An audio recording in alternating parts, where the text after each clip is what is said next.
Morning, everybody. Bot, what? Why? It's not translating Japanese anymore. It's just sort of given up. We're just losing languages by the day. It's recognizing it. Like, it'll say, hey, that's Japanese. And it just doesn't do anything. The doorbells trick you at all? Honestly, I wasn't even at my computer. Like, I was setting some stuff up, and then I went to, like, finish hanging some laundry and stuff. But then I came back and saw that you had attempted. It was a valiant effort. Maybe next time. I feel like ever since we were messing around with, like, getting the bot to... Man, not buy PC is what I wanted, but you were too far. Well, I had the headphones plugged in already. Or else it would have been perfect. It really would have been.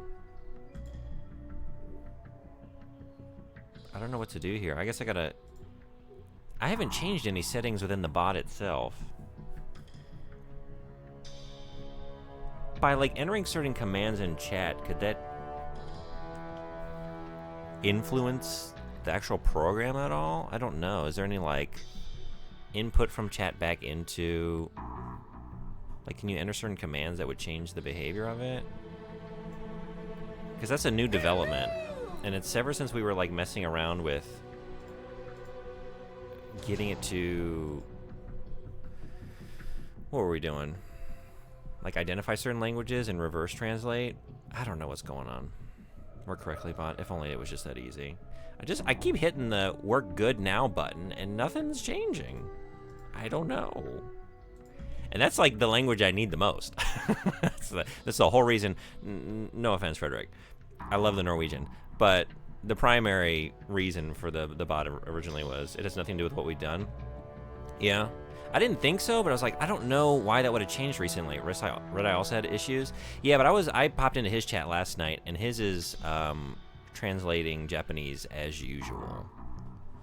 So I don't know why mine is just suddenly, like, it's just identifying Japanese, but then it's not actually translating it. I think he switched to a different translation service. Well, he recommended that I switch from DeepL to Google, and so I made that change, and it seems like that hasn't changed anything. So I wonder if he changed, like, a different setting, like maybe my settings are aligned to something, and he set his up recently, and maybe, I don't know. I don't know. All right, well, you know what? It's just encouragement for me to just get better and better at reading, because there's no English translation for the moment. Yeah, Norwegian works. It's the same thing, like, we were, because it started off we were messing around, like, it's not recognizing Russian. It's doing the same thing, kind of. I wonder. It's just degrading in real time. Oh, it works as well as always? Okay. I don't know. I don't know. What are we doing next? An A+? I think it's just A pluses and S's left, right? Oh, we have a... No, we don't. Alright, I guess we gotta go for an A+. Destroy the main enemy unit. Okay. Oh. Did I want to let you heal? I mean, I think you'll be fine. Yeah, I think you'll be fine.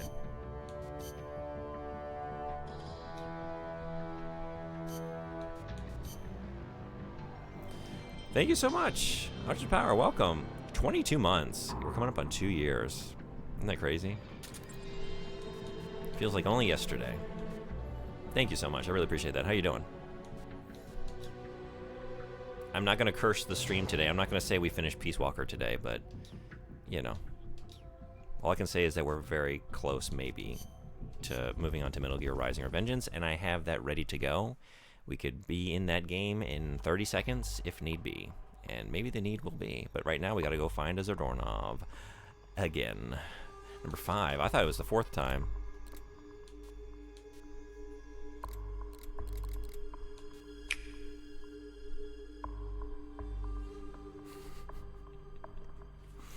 I think you're incredibly close. You don't need to do any more of these? Okay. Maybe I just wanna. I don't really want to, but the deed is done. All right, I don't want to do this anymore. I'm Snake. definitely. I've had my fill of this. Custody again. to track him down. Let's go get him.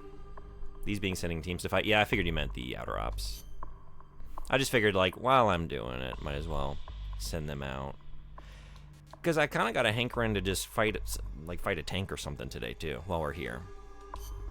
I just wish they didn't take so long, you know? They're just such long battles. Just chipping away. And I get it. You're a dude fighting a tank, and it finally feels that way, you know? That said, could have half the HP and I would be content. You do have to find this guy. Yeah, I remember you saying, like, this is the one thing I gotta do. I made ube mochi pancakes and vegetarian bacon. Pretty good. Oh, really? What is the ube? Ube mochi. I know mochi, but ube mochi pancakes? Is that just like the fa, like the really fluffy pancakes? No. Maybe.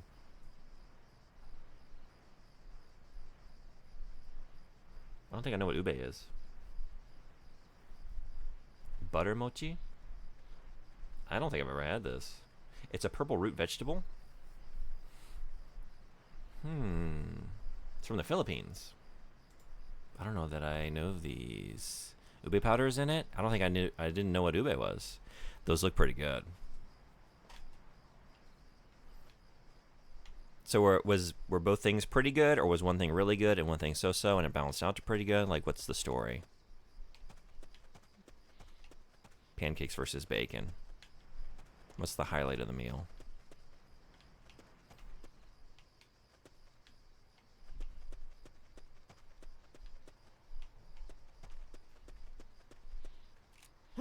We're under attack. We're under a what? We're under a what? How are these dudes? Oh, I don't even know. I don't have my shit. Oh, shit. Oh.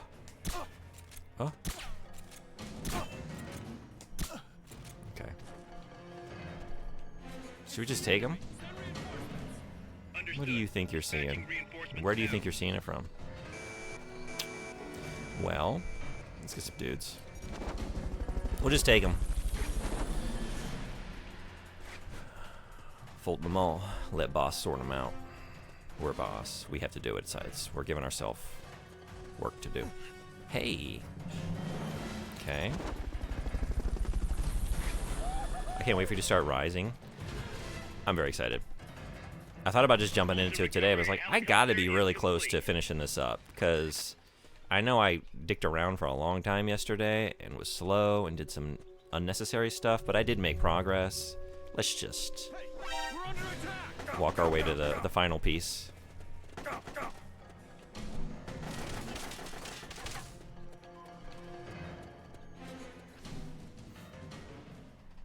I can tell you how many of these are left if you want. I think I'm going to be pleasantly surprised, or maybe unpleasantly surprised. Thank you, though.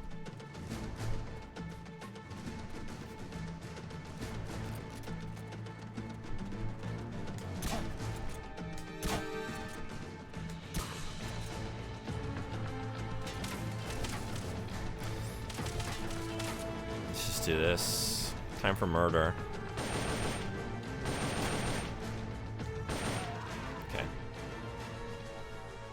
Let's get a dude. And just wait for this whole thing to blow over. Nice texture on the pancakes, and I cooked the vegetarian bacon well. Nice. How do you cook vegetarian bacon? What's your method? Can you use the normal bacon methods? This is HQ. I'm trying to remember, because I know I've had it. I remember getting some of that when I was a vegetarian, but I can't really remember much about it. I don't think I really got it often, because when I was vegetarian, I was in like high school into college. I didn't have much money to buy like the Morning Stars. Like those things are kind of expensive, like the fake meat products.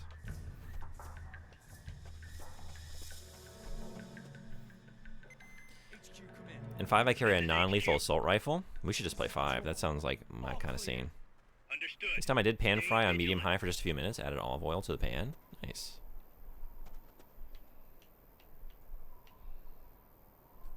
All right, now we're going to be quiet.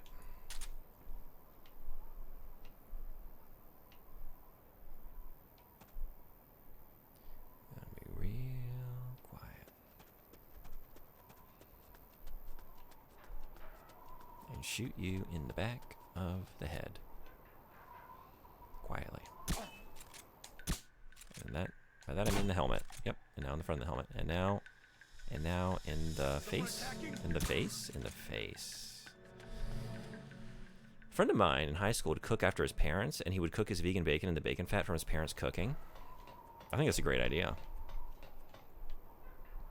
I mean, unless you're doing it for like personal health reasons where you're just trying to avoid like animal cholesterol. You know, if you're doing it for like ethical reasons, like, well, that bacon's already been cooked. You're just utilizing something that's already extant, right?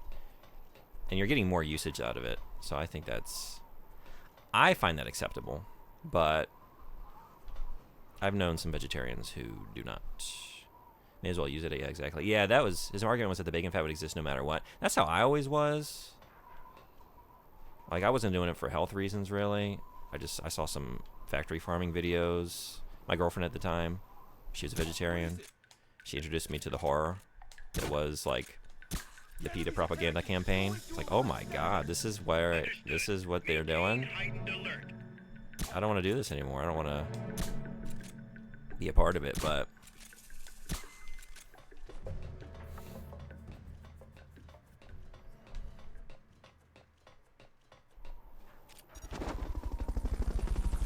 it's mostly ethical reasons, though health was definitely a reason as well.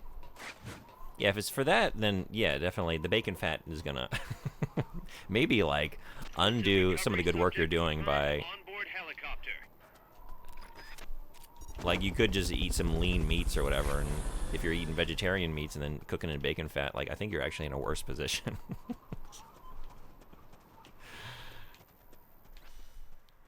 But eating vegan bacon cooked in bacon fat is still healthier than meat bacon. Yeah, on the bacon front, sure. But if you were to, like, I don't know, just go for fish or chicken or something. I guess it depends on what your goals are and your reasons.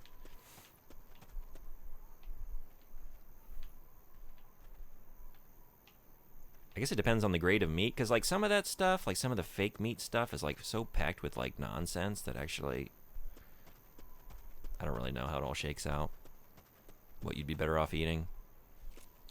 You know, just like a lot of like highly processed, I don't know, soy protein isolate. I don't know.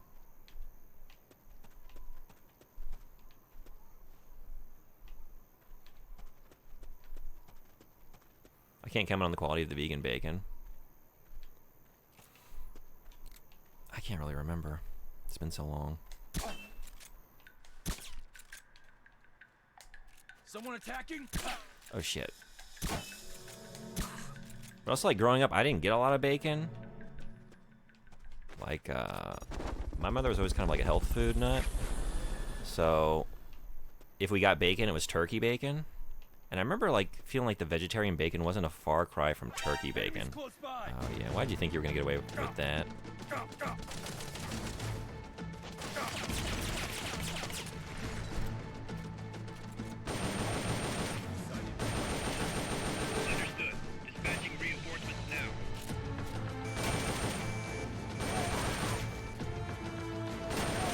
I think we're going to be playing like we played yesterday. Loud and violent and messy and fun. Where the hell did Dornov go this time? I'm sick of him and his blocks. Tell me about it. Oh, shit.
Bacon isn't that huge in Norway, not like in the US. Yeah?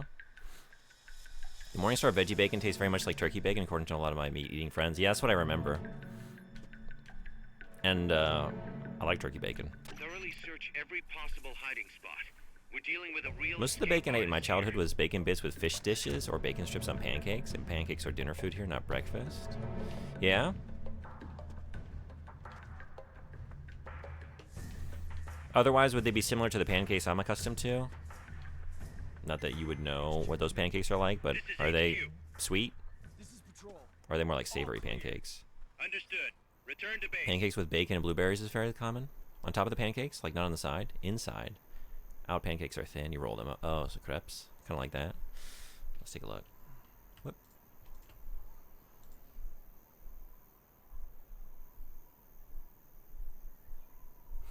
Those look delightful. Wow. Those look really good.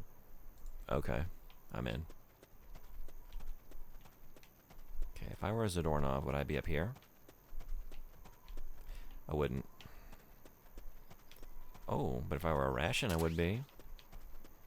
Don't mind if I do. Definitely crepes to me. American pancakes, yes, is a very distinct thing. You call them pancakes. Ho! You're alive. You're still alive. Good God, the man could swim his way out of Alcatraz. I think we're just gonna let you snooze. Also, who am I hearing? Who else is here? It might be back here. Enemies close by. Well, you're back here.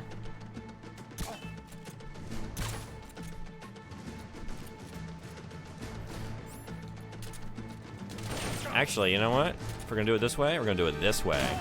Yep.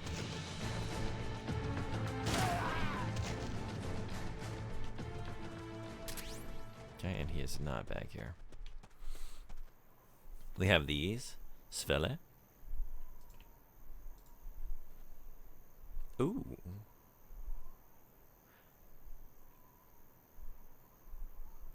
Do you usually eat them for afternoon coffee or as a snack between meals? Sometimes compared to American pancakes. It does look very good.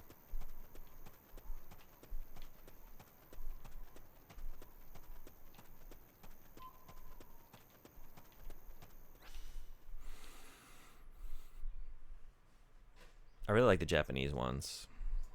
The real, like, fluffy, fwa-fwa, like, thick ones. I've only had them a couple times. I don't really get pancakes a lot, but yeah, that looks good. You all are doing your best to make me want some, though. Okay. Alright, so we can't be quiet anymore because my suppressor is shot. So, should we just lean into it? Just get real, you know what? Oh, I didn't bring any rockets. That would be very satisfying right now, though. Just shoot old Gustav up there. Wait. Well, you don't have to be stupid about it, though. Can't be imagining things. We can do the stupid thing in a slightly less stupid way. Dumb unclickable link.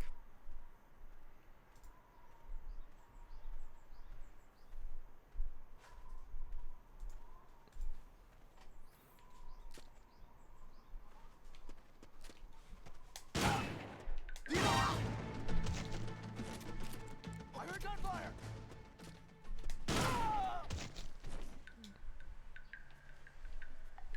Really? We're under attack. No, okay. Going to alert status. Come on down. Maintain heightened alert.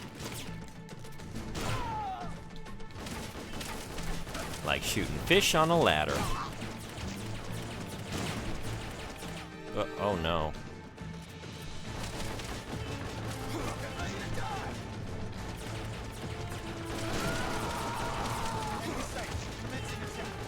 Yeah, this isn't safe. Eliminate all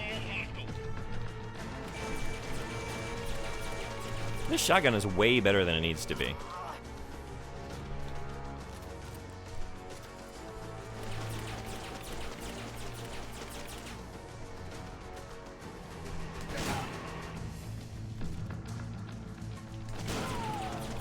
Look at that.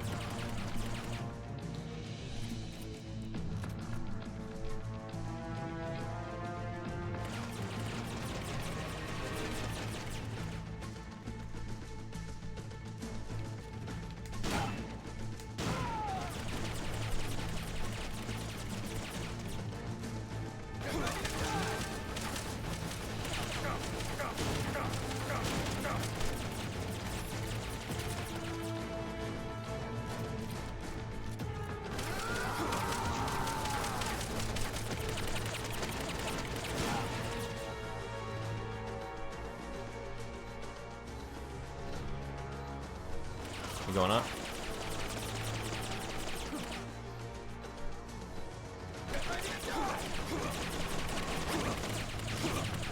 Yeah, this is a bad situation.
This is definitely the most forgiving Metal Gear, right? Like, I've never gotten away with stuff like this in any other Metal Gear game.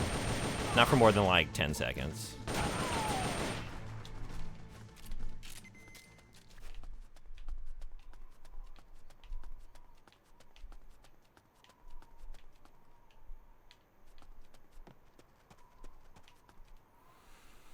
Growing up, I always thought it was weird that waffles in movies look so different. That image is tiny.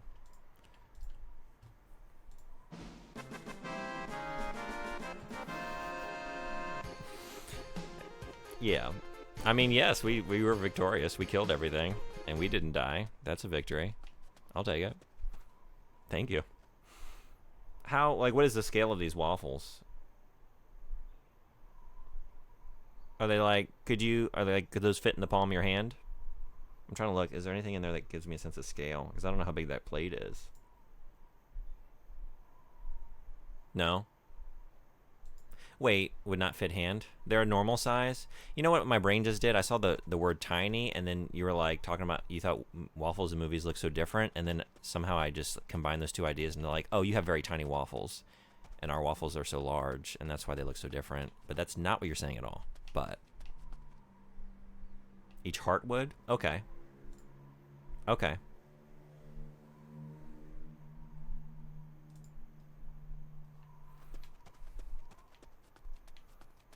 I'd definitely take a waffle over a pancake.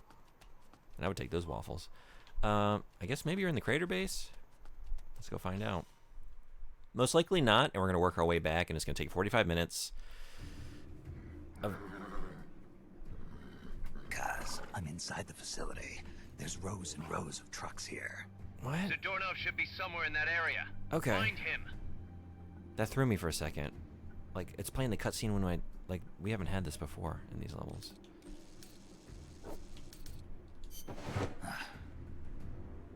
Not this one.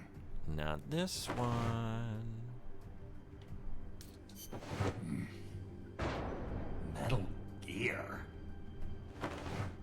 You get it? You all get it? Nothing. Nothing. Where's my favorite? Is it this one? Damn it. Oh, damn it. We found him. Found me. I mean, that's what we're here to do, but I wanted to get the sunlight. Here's a picture to do the opposite of clarifying. We're gonna muddy the waters.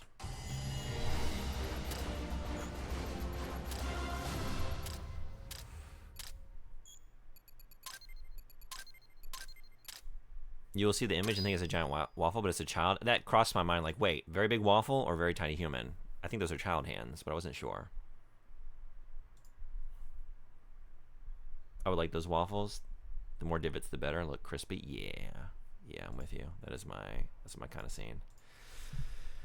See, yeah. All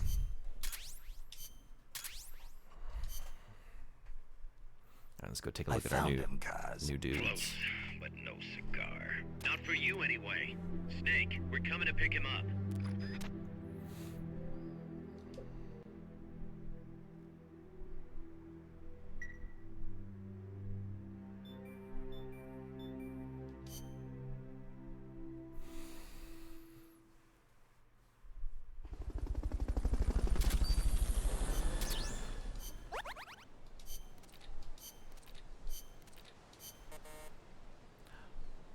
I didn't expect that from Capybara.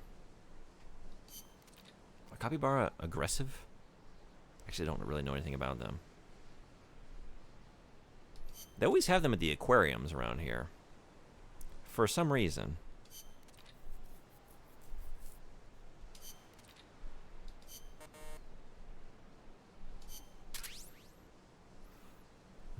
I think this image is perfect for this chat. Let's see.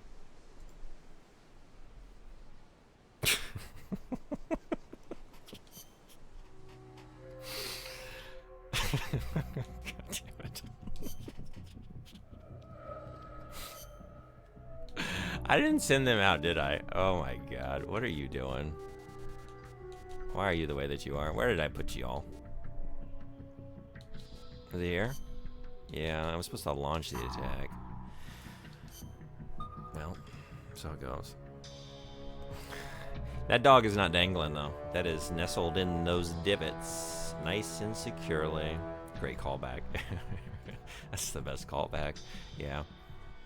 I don't have the same visceral reaction as just, you know, the dangling dogs, but it's pretty good. Pretty good. Alright. Let's look at the new staff. Stick insect? I'm burning for some action. Got a mission for me? I don't know, what can you do? You can give me some sea-level abilities. Can't believe you took me in, boss. I'll do my best not to disappoint, but I'd totally understand if you have to sack me. Cicada? Maybe we'll just put you in the brig for 7 years and wait for you to pop out again. And maybe in 7 years you'll be better. Wish I could have met you sooner, Iguana. Iguana looks like Moose. I like you already. That's a dangling divot dog. Can you dangle in the... Oh, you can dangle in the divots. You've answered my question with this photo. Yeah. I mean, we're not dangling. It's because he's got his hot dog turned wrong side up. You might say right side up. No, it's not dangling. You need to flip that baby around. You need a downward arc to get the dangle. But if you took enough bites out of that waffle, it'd be proper. Of course, waffle irons come in different sizes. That's true. You can't attack while reloading, so find some place to take cover while you do, and that's what's kept me alive for all these years. Thank you, Frogfish. Martin, I can't believe you took me in, boss. Torso, you won. Guess I better come with you. Baboon. Whoa, almost screwed up back there. All because I didn't read the intel in the briefing files first. You gotta use your brains, not just your brawn. I smelled Gallo Pinto earlier. Is that what's for dinner? Stork, I don't know if you're getting dinner. I don't know if you're good enough to feed. Camel just doesn't have anything to say. Just comes in silent, making that face. I'm Camel. What you got for me, boss? Land iguana. Listen to the waves. Smell the fresh air, fresh sea air. Soothing, isn't it? Imagine these two just come in succession. Like, oh, this is a fucking crew here, ain't it? Fritillary. This is actually new information, isn't it? Flying enemies are weak against explosions. Okay. Earthworm. Submachine guns are easy to aim. They got good rapid fire. Plus, you can use them with a shield. Just have to get used to that muzzle jump. I haven't. Bear. I cut my bangs too short. I cut my bangs too short. Bear. B. B for bear. A? Ooh, bear, I like you. I like bear already. I don't care if your bangs are too short. The hearts are there for easy folding and for easy sharing, for easy to split into individual hearts. I like it. Whoops. Whoops. Hello there, remember me? We met a while back. Thanks for helping me out then. You sure love your cardboard boxes, boss. I love them too. Is that a proposition? To get into the love box together? Come on, give me a mission. My rifle's getting all rusty. Lates. My instructor told me when you get up close and personal with the enemy, CQC works better than rifle. I'm gonna practice every chance I get. Jellyfish. We know this one. I can tell you're not in this because you like the smell of hot lead. Am I right? Mallard. One day we'll have the science to turn a man invisible. And when that day comes... Okay, this is all... I think. Okay. And we're back. Cicada wasn't good enough. Cicada was not good enough. Do we have any D's in the R&D? I'm trying to make it R and C. Whoops. There we go. We sure do. You gotta go, because we got a cicada that's gonna...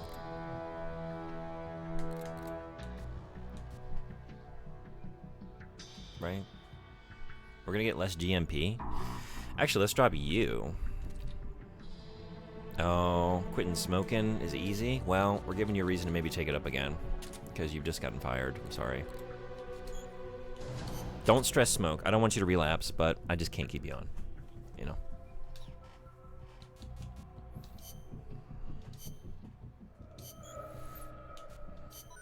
Hell yeah.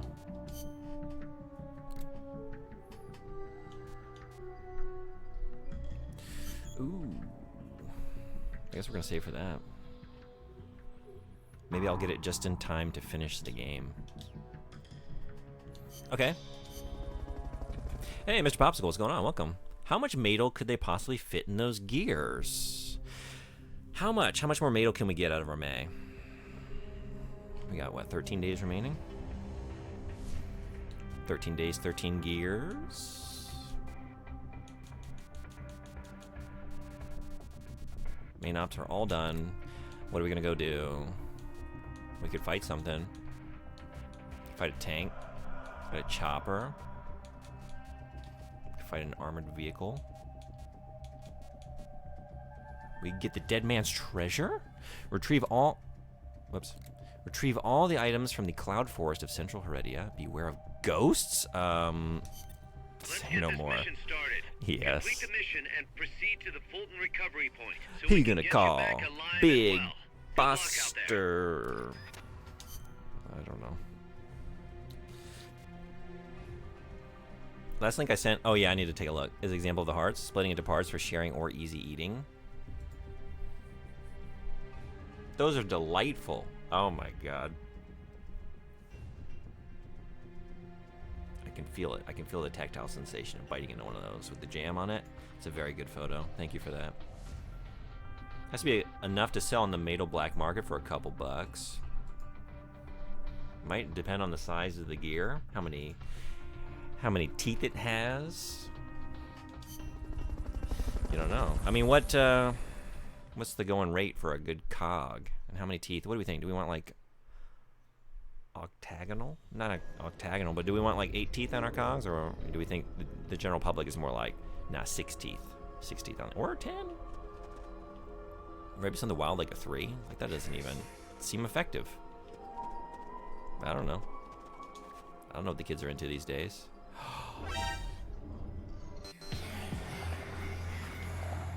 Damn it. The ghost's been set loose. It's coming after you. Run! And I can't just take its photo this time, huh? Can we fatal frame?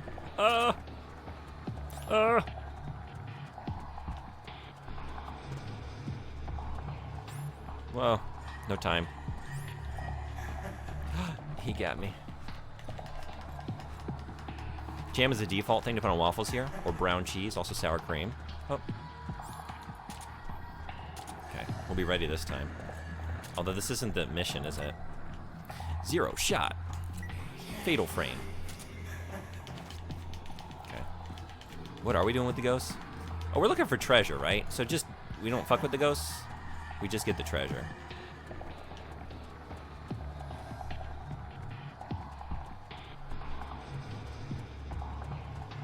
That's the treasure. It's just marking it. That's the, yeah. I mean, it does say target. It's that easy.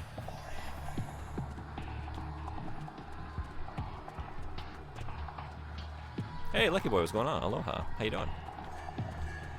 We're maybe finishing Peace Walker today. I won't tempt fate. But that's the intention. But it's also been the intention on the past 2 streams, so who can really say? But as soon as we do, we're jumping into Metal Gear Rising: Revengeance. You having a good weekend? 3-1 by the 8th easily. But not only are you not, you're gonna just translate aloha and assume, and you assumed incorrectly, bot. That's not a goodbye aloha. That's a hello aloha. It means hello too. It stopped translating Japanese. I don't know why.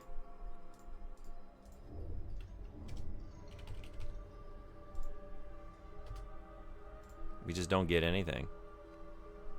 We just get, hey, look, that's Japanese.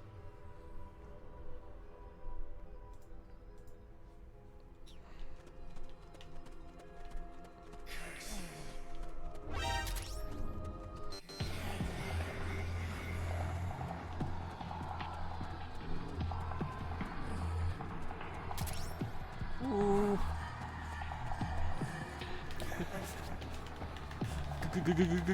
Ghosts.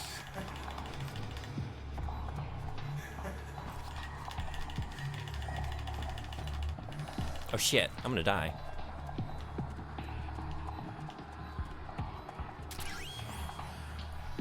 Okay, you're done with that area. I don't have any rations. I am dead. Yeah. Could I have taken rations in? Are you alright? Snake? Because I guess I took those off. I did a mission yesterday where I wasn't allowed to take rations. And you know what? We're just gonna, this time, not alert all the ghosts in the area. And then I won't need the rations. It's kind of like a faux pas to eat in front of ghosts anyway, right? Because you're just reminding them of something they can't do. It's kind of rude. I'm just sitting down enjoying a nice MRE, and they're like, I can't do that anymore. Must be nice. Must be nice. And they get real angry and vengeful.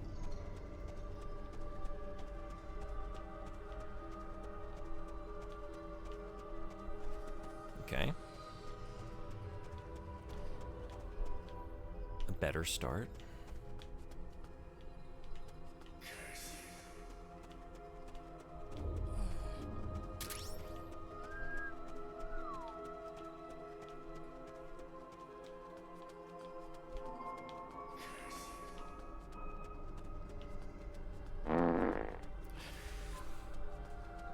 I'm trying to be stealthy here. Is that an effective tactic, though? Because, like, I don't know. Are gases better able to interact with, like, the astral plane that the ghosts are coming in out of or whatever? Like, they're kind of gaseous. Is that actually how, like, physical attacks are ineffective, but at least with a fart, well. That one was physical, though. That one had particulate matter.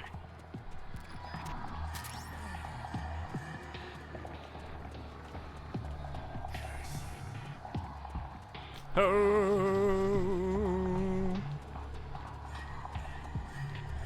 Got any animal crackers? No. I didn't bring any rations. No crackers. Okay. I got all the treasure. You're done with that area. Yeah. Head for the goal. Oh, this is too scary. Oh, that's... Stay out of sight till they've called off the alert. Called off the alert? Who? Head Ghost?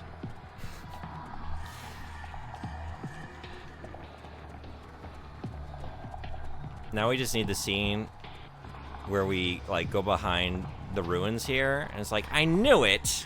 Old Man Jacobson? And we pull off his mask.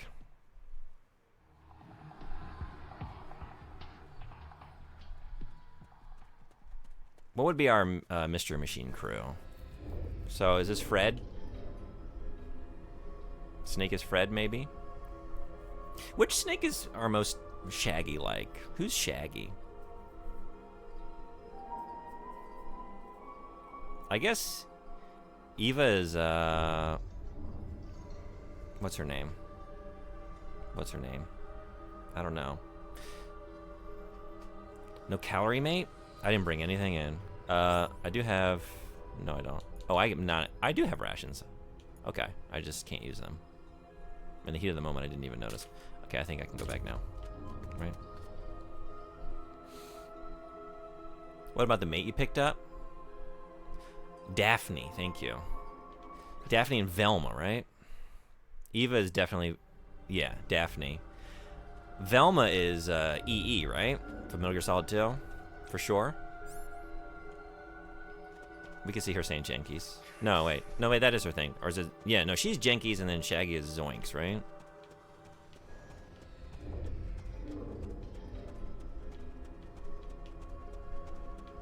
So then the Metal Gear Mark... Shit. Mark 2? Mark 3? What is the one from 4? What Mark is that? Is that Scooby? Or I guess is that like a Scrappy? It's more of a Scrappy dude, maybe. Mission complete. Oh, now Naomi would be good too. Yeah. Mei Ling as well? Hmm.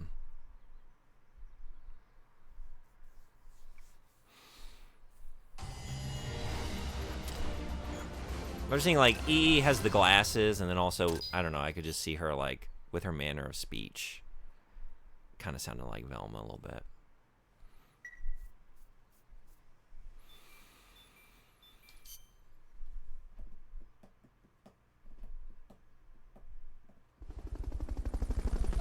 I do like the idea of Naked Snake being Shaggy, because, you know, Shaggy and Scooby are always just, like, eating sandwiches or whatever. Just snacking. And he's doing that, but it's just, like, raw reptiles. You know? He got the munchies, and he went for just big old snake. Just bit into it.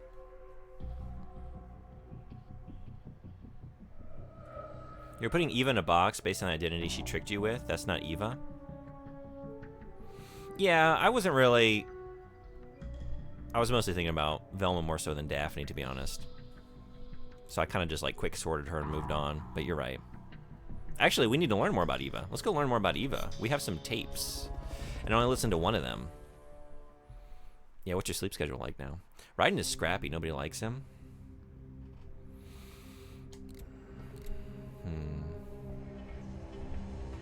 So who would he be?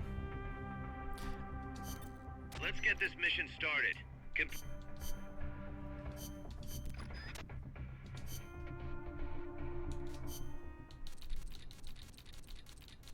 Oh, wait. It's over here. It is... Is it a data file? It is. Message from Eva. We have 3 more waiting for us. The Philosophers were a secret society of power brokers formed in a pact between the US, Russia, and China in the early 20th century. Of course, by that time, the American and Soviet branches had already parted ways. But there were those among the remaining Russian philosophers not entirely happy with the one-party communist state. The boss reached out to them. She arranged clandestine meetings in Berlin, hoping to find a way into OKB-1, the Soviets' premier design bureau. She worked tirelessly to win their sympathy, in some instances using huge sums of cash, in others, by helping them over the Berlin Wall. It was a dangerous game to be playing. The Philosophers had everything on her, and not just information either. She'd given birth to a child on the battlefield, only to have them immediately snatch it away. I know she told you that story. If that child was in the hands of the Soviet philosophers, she'd be putting more than just herself in danger. But she did what she had to do. At the time, the Soviet Union was believed to have an arsenal of missiles far greater than that of the United States. If that proved to be the case, Moscow would be free from the yoke of nuclear deterrence, raising the possibility that the Soviets might actually launch nukes if they felt it necessary. As you know, the so-called missile gap turned out to be a Soviet bluff. Moscow had gone to incredible lengths to perpetuate the lie. In fact, the whole space race was really just a part of an elaborate ruse. Only we didn't know that at the time. She used to joke that even she swallowed the whole missile gap story, hook, line, and sinker.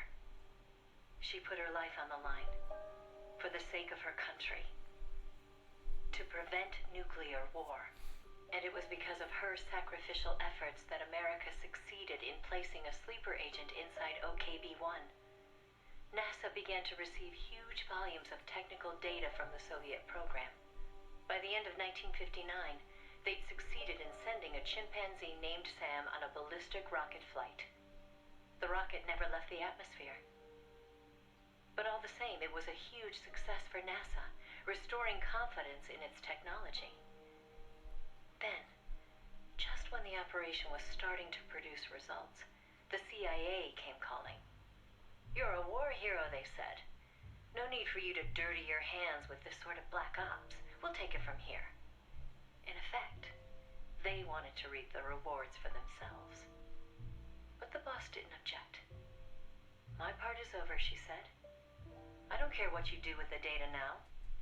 It seemed as if NASA was making great strides toward manned spaceflight, while the Russians lagged behind. They even got a report from their mole at OKB-1. "The safe return of Sam has sent our scientists into a panic," he said. Soon afterward, the Soviet Union sent an animal of its own into space on Sputnik 2, the dog Kudryavka, better known to the world as Laika. But Laika was fated never to return to Earth. The U.S. can recover its spacecraft from the ocean upon re-entry. But the Soviet Union only borders the frozen Arctic. They had to bring their spacecraft down on land.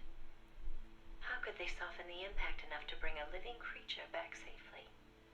The agent reported that the Soviets hadn't yet found a solution to that problem. The plot to sabotage the Soviet space program seemed to be working, too. First, they tampered with Sputnik 4's re-entry. Then, 2 months later, one of their rockets exploded on the launch pad. They did manage to send 2 dogs into orbit aboard Sputnik 5 and return them safely to Earth. But the agent dismissed it as a fluke. Dogs, sure, but humans? They didn't have the technology. Everybody believed it. Everybody was complacent. Everybody. Except the boss. There was something about the Sputnik 5 schematics they were getting that didn't seem right. Some kind of ejection device on the capsule that didn't quite belong. She couldn't figure out the reason why it was there. What was it supposed to eject? NASA shrugged off her concerns. They figured it was probably meant to eject the flight recorder in case of an accident. The boss pleaded with them to investigate, but the CIA wasn't having it. They probably thought she was trying to reclaim some of the glory for herself. The boss wouldn't give up. She decided to head to the Soviet Union herself, alone, without any backing from the CIA.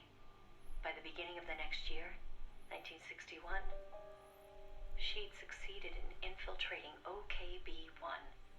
That's when she saw the truth for the first time. These are really making me want to go back through at least Snake Eater and 4 again.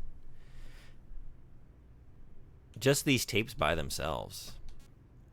And I like that they're like we're learning so much more about Boss, and it's delivered by Eva, so we kind of like indirectly get more of a sense of Eva's character as well, and we get some little bits about her, like how she's obtaining some of this information with some of these tapes. But that's really well done. Hey, emissary, how you doing? Are breakfast restaurants common in Japan? Not really around me. Like, there aren't really many options if you want to go out in the morning. And most of the ones that are have like a kind of a theme. Like, there's a breakfast coffee kind of pancake place near me that's like Hawaiian themed. But like most cafes open a little bit later. Like in terms of like in America, like, oh yeah, if I'm up early, like I could go to a diner or something like that and get some like sausage gravy and biscuits or something like that, right? Like there's not really a whole lot of that. Like if you're going out early in the morning, you don't really have many options, at least for like sit down dining. Yeah. I skipped some messages, sorry. Let's see.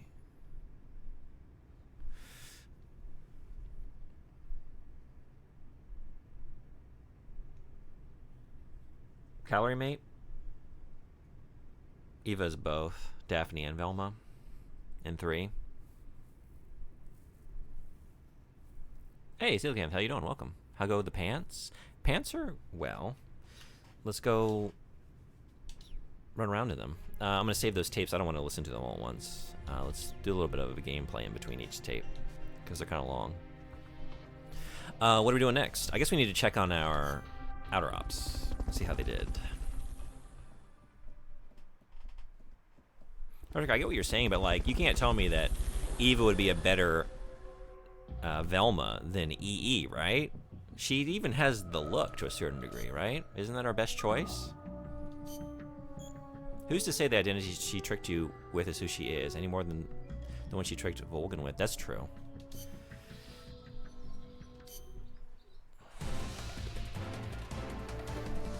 Maybe she's one of like the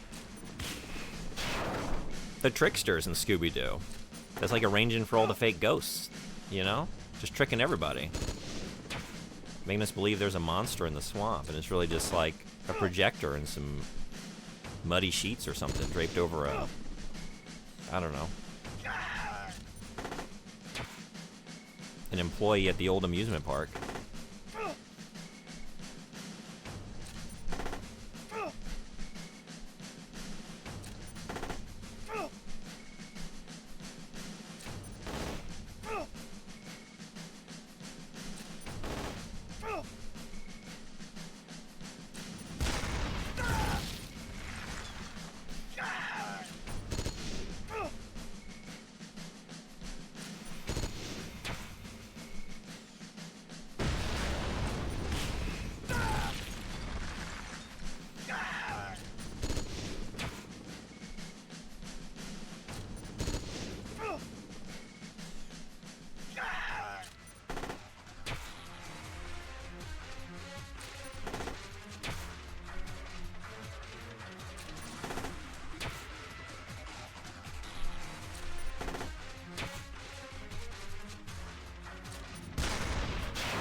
Okay.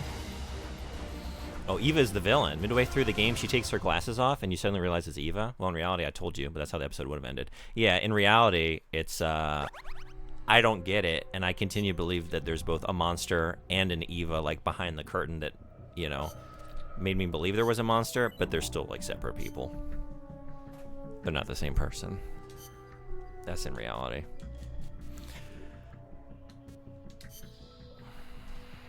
Okay.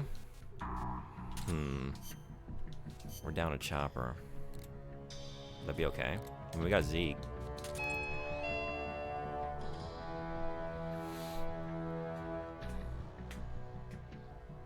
Do I want to take another tank? I think I do. Jesus Christ. That's how I like to answer my door. That's what I do when there's any kind of solicitation being attempted. Like, oh, you want me to read the Watchtower? One moment. And then you just hit him with that.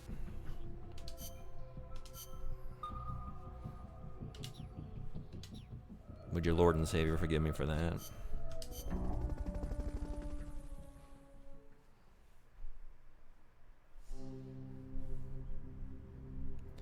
Alright, what's next? I guess we're just waiting for the doorknob to escape again.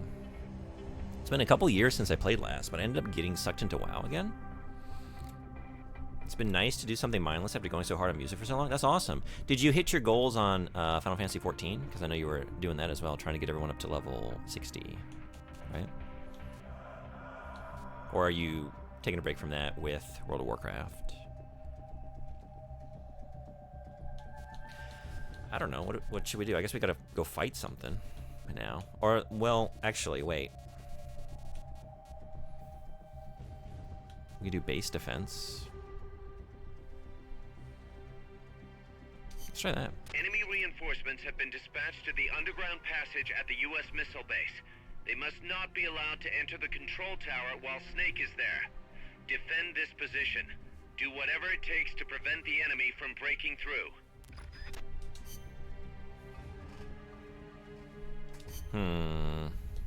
We just...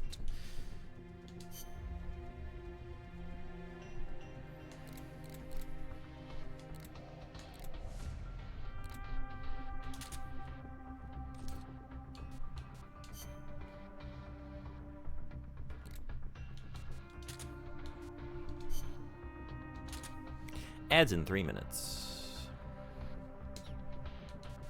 Can we do this mission by then? We can't use Snake. Enemy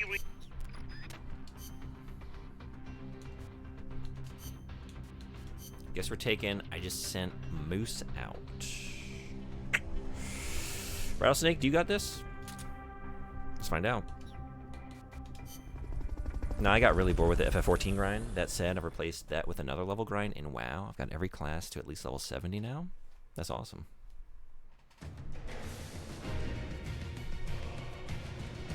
neutralize all enemy attackers. You know what we could do? Wait, what? Oh, I didn't...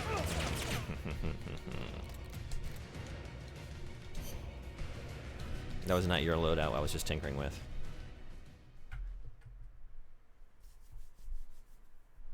Let's try that again.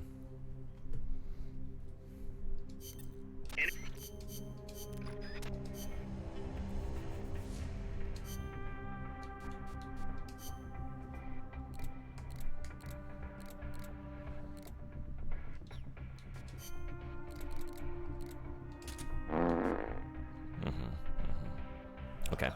We're going to try that again with the right tools for the job. Maybe. I don't know. But we are going to do it after commercial break.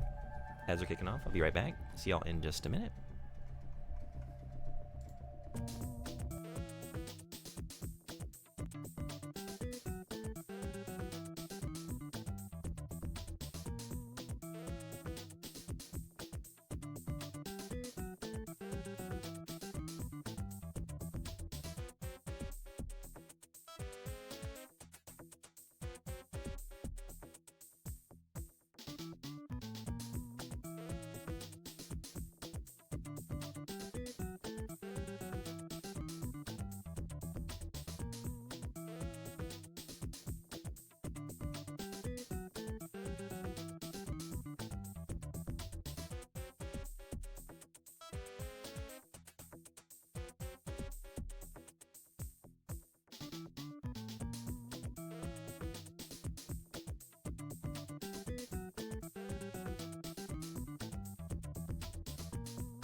Thanks everybody for hanging around. I think you would be done by now if you did short missions. Might not be the most fun thing to do, though. Yeah, I kind of just... I'm still having a good time. I kind of want to do the stuff that seems interesting. I don't want to get, like... I know there is, like, a more efficient way to do this, right? Just, like, pick the shortest mission and just grind it out. But let's just see. I mean, this game has a lot to offer. I kind of want to see a little bit more what it's got before we move on. How is this from this distance? Not great, but... Oh, hey!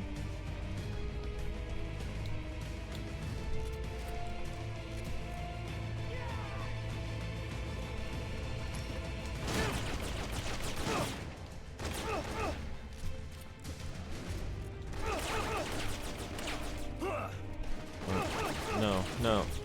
Yeah.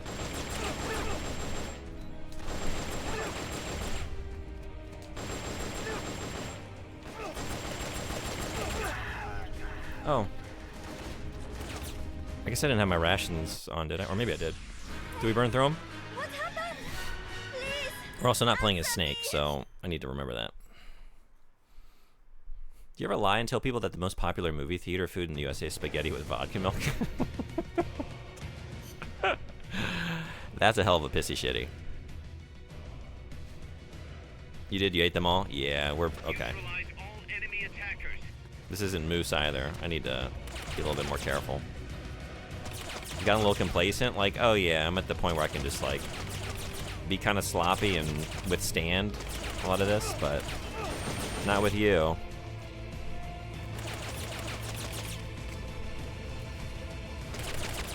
Oh no. Oh no. Whoa.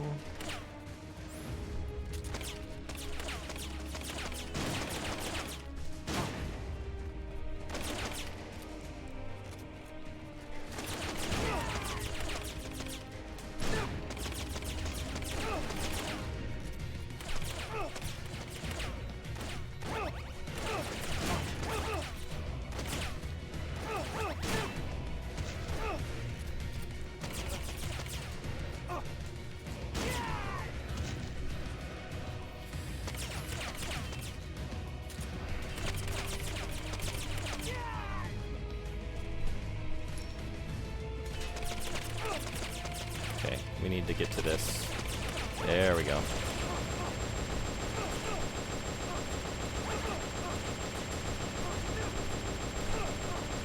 The enemy's taken over one of the bases. Yeah?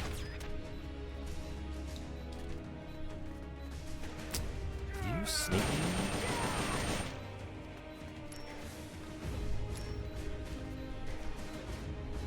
Yeah? Okay.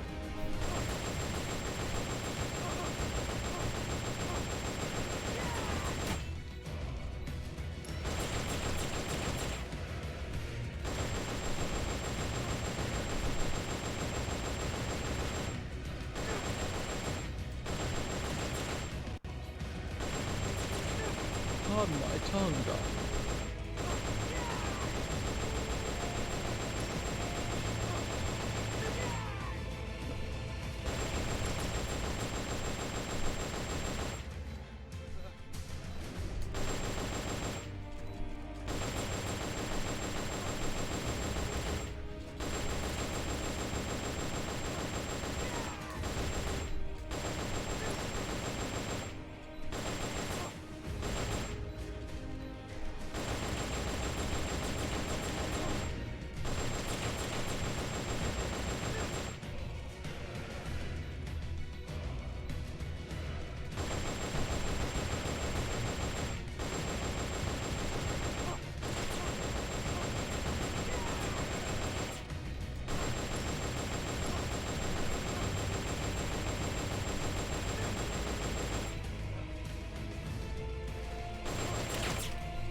I've tricked Americans into believing polar bears on mainland Norway, and that the first floor windows have metal bars to stop bears from breaking in. Is this something you told me?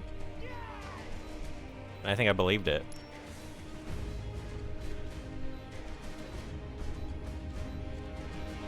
That's a good lie because it is perfectly reasonable. Two guys in the courtyard not dead. Yeah, I was like letting them linger, like, okay, that's probably gonna trigger the next wave. Well, oh, there is no next wave. It's like, this is a moment maybe I could catch up on some messages. Head for the goal. While they're just like passing on to the afterlife. Complete. The folks back at Mother You keep Base not killing people. You did earlier with the turret as well. People fell over and they got back up. Yeah. That's a good call. I was feeling merciful, you know?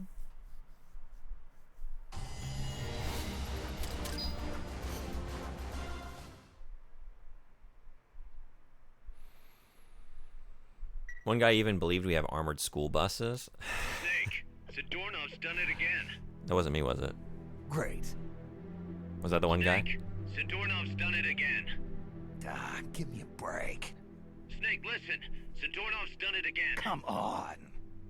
I hate to entertain the thought, but this might be an inside job. Who do you think it What is? the hell's he after anyway? Not Moose. No That's for clue. sure. Can't imagine he's just out to annoy us, though. You know, it might not be worth keeping him here if he's not gonna join us. You may be right. I thought it might boost our Russian compatriots' morale, but okay. I'll think it over. Let's hope So he's close just to being playing done? hide and seek. I've added a new mission. Go get Zadornov. Let's go get him. But first, let's go get our alpha team.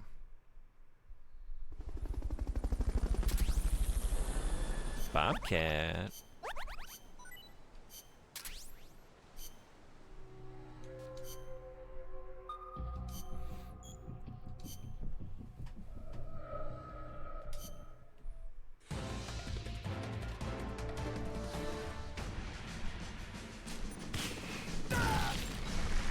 Oh.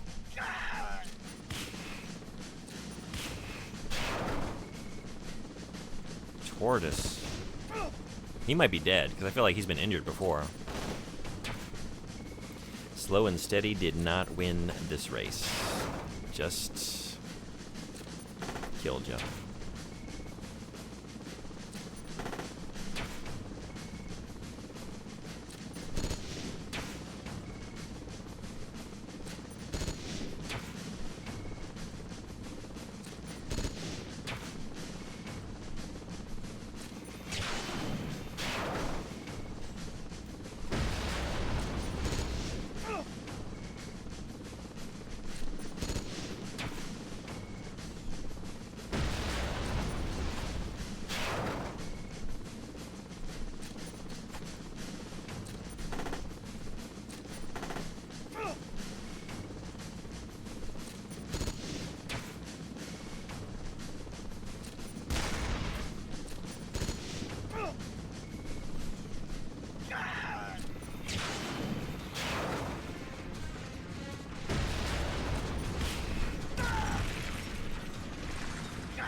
Tortoise is okay. Alright. Cool. Seriously, I don't really need to do this anymore. Maybe if I'm coming up on the end, because I think the other thing you told me was like I need to trigger whatever's coming, I have to bring in Zeke, right? I can't have Zeke out on a sortie. Let's let everyone just rest for a little bit.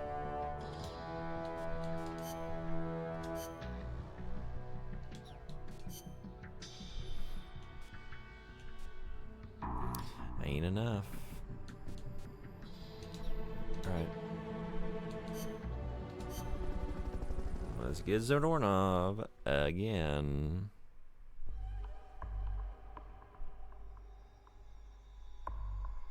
You guessed it. Snake, Zadornov's escaped. You have to find him.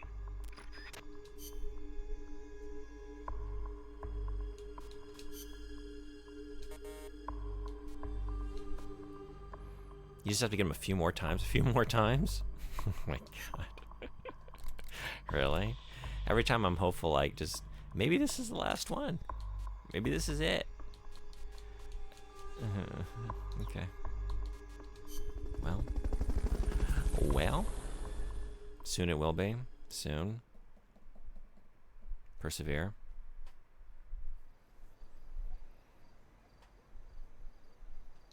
Find Zadornov and bring him back here with Fulton recovery.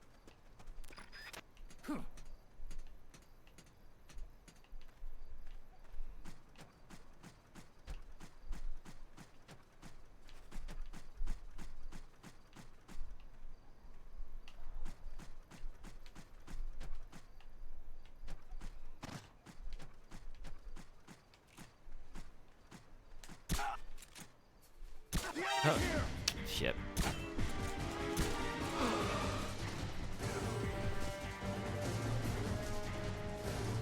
Oh. Shit. Negative. We can't spare reinforcements. You'll have to make do with what you have.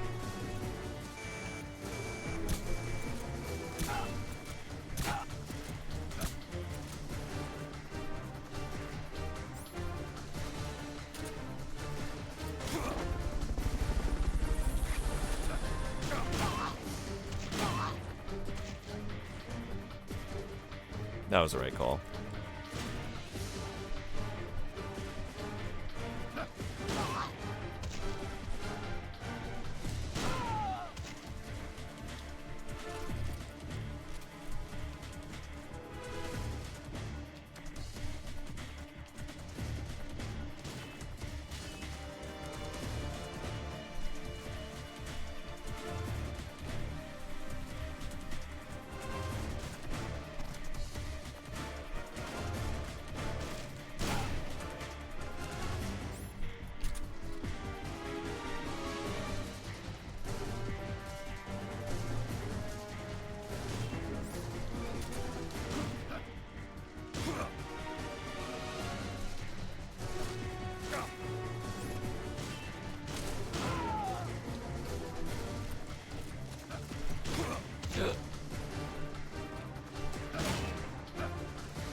There were a lot of dudes.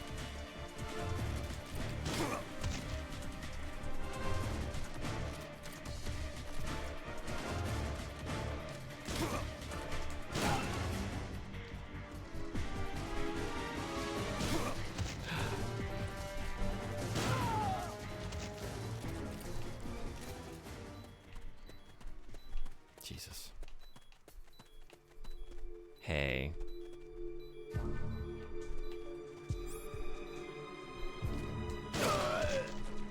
Oh no! The mission's a failure. Return to base. I found him. Shit. Yeah, it is a cardboard box. I don't know what I don't know. I don't know. And bring him back here with I knew he was in there too. I was like, definitely, this is where he is. Have you considered kicking? I am now.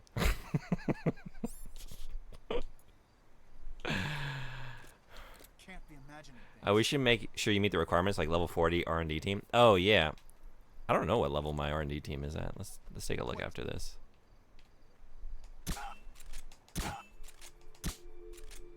Okay.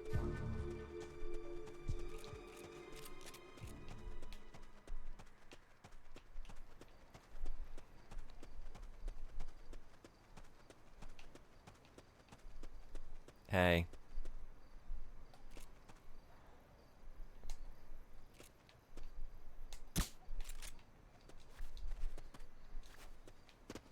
I guess I don't know how. Wait.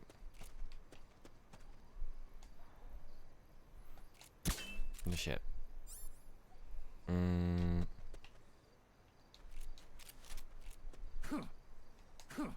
Just like that? Oh yeah, right. Oh shit, okay. Maybe it's randomized which one he's in, or maybe it's just this one over here, like last time.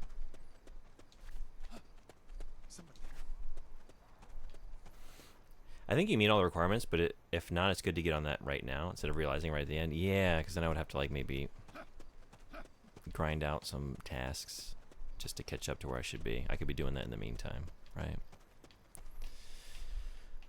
Okay.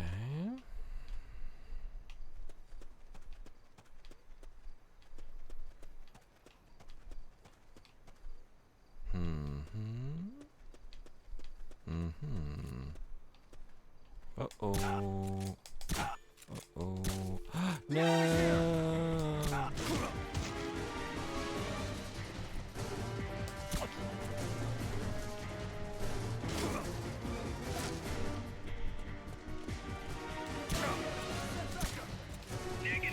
Alright. Guess we're doing it this way. Y'all had a chance. Shit.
Did you lose your box?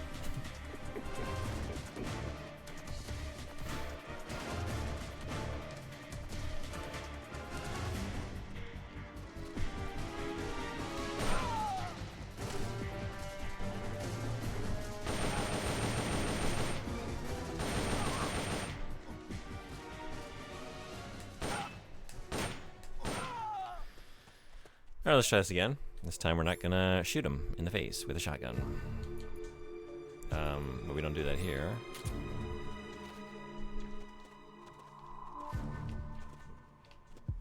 Hey. I guess I gotta trank you first, right? Is that what I'm doing? Freeze.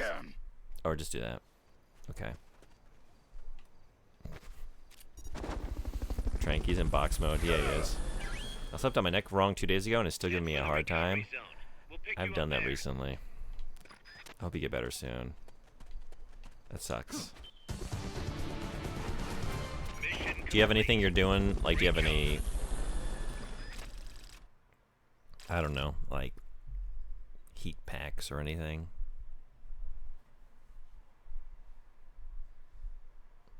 Just cut it off and get a robot neck? You could do that too. It's a little more expensive, but in the long run, you don't have to worry about it anymore. Kaz, I've located Zadornov. Nice work.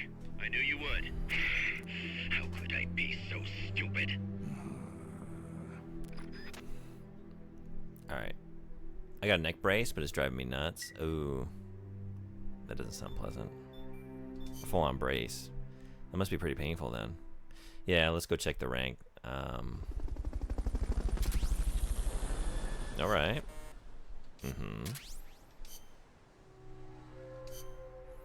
Okay, R&D is level 47, so we're in the clear. It's just the R&D team I gotta worry about. Because if so, we are good to go. Perfect. Perfect. All right, so we just gotta wait for him to escape again. So I don't know. Let's go. Should we do a Fulton recovery? No killing. Let's get this mission started. Complete the mission and proceed to the Fulton recovery point so we can get you back alive and well. Good luck out there. I'll do my best.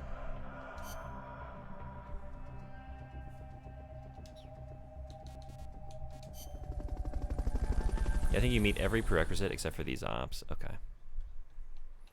Almost there.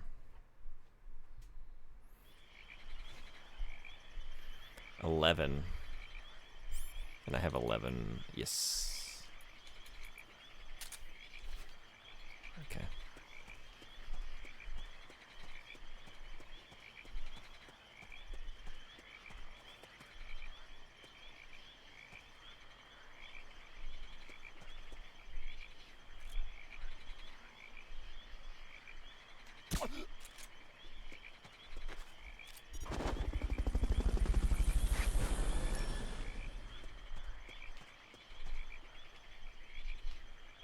Fulton recovery subject confirmed onboard helicopter.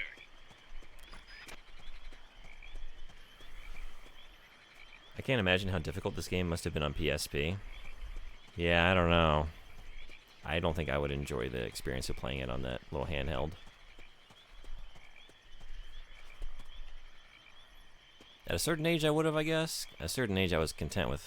Although, actually I was going to say with my Game Boy, but the Game Boy was wonderful to hold. Just, you know, get your hands around that thing. The original Game Boy. Nice and bulky.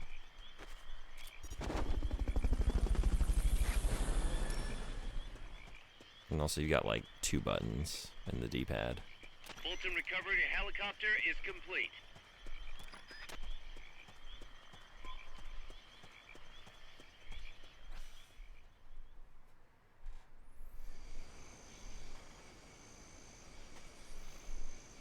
You controlled aiming with face buttons? That sounds tricky. I mean, I guess, like, it's hard to think about it now, like, in 2025, but... Oh, shit! Like, when I first played, like, Quake 3 Arena on the Dreamcast, all of your movement was on face buttons. Like, Y was move forward, and A was move back, and then X and B were strafe. Because you only had the one analog stick. It was really weird, but it, you know, it felt natural to me at the time. Nothing here.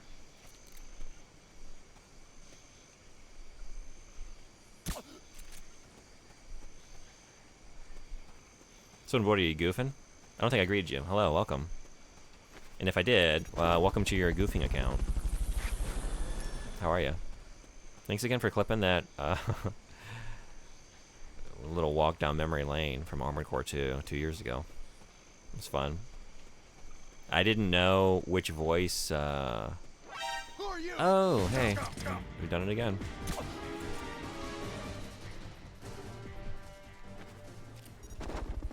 I thought maybe you were talking about the... I don't really remember the different voices, but there's the one... I don't know, he's got like a... And we need you to infiltrate the facility on our Martian... You know, like that kind of... I don't remember who that is. But I thought maybe you were talking about that one.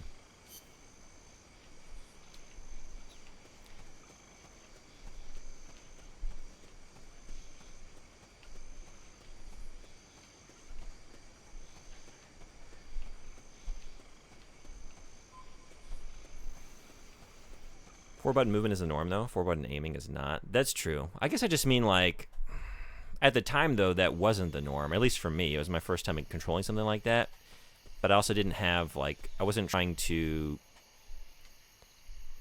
interact with the game in that way after, like, coming in off of now the norm, the familiarity with 2 sticks, and, like, that sort of being standardized for many years now.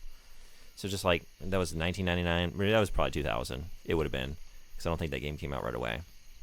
So, in the year 2000, me only playing, like, up until that point, you know, the Nintendo 64, and then several months of the Dreamcast, PS1. You know, it felt like, a fine answer to the question of, like, how do we get you to control this first-person shooter in this way? But yeah, aiming, that would be really weird. And hard to... I guess that's why there is such a... like, enemies react so much more slowly, right? And they give you so much... Like, this game is so much more forgiving. And it feels that way because of the way I'm playing it, this HD release. But if I were playing it on the PSP, it probably wouldn't. Like, it would feel balanced, right? It would feel quite difficult because you're using that extra time. There are delayed reactions to, like, line up your shots through a less effective means. Where are you seeing me from? Or, like, sort of seeing me from? Right here.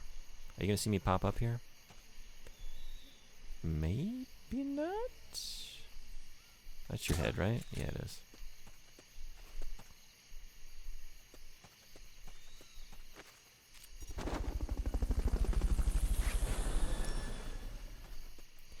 Okay. Getting there. Fulton recovery helicopter is complete.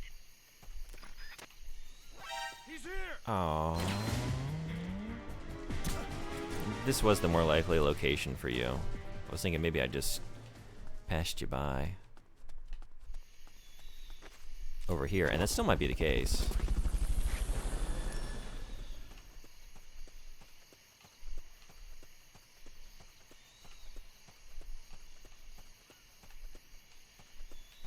I think we're clear. Okay.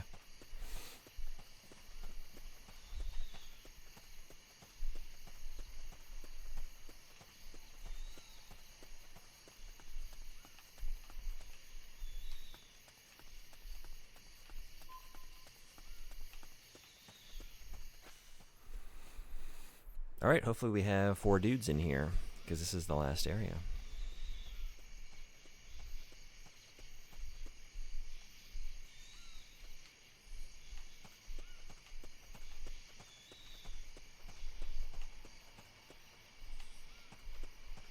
Here's number 1. We can probably just CQC you, right?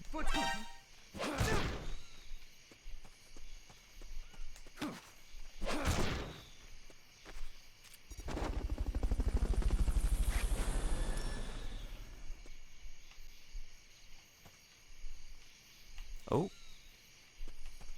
That's not a human. Okay. It's a fern.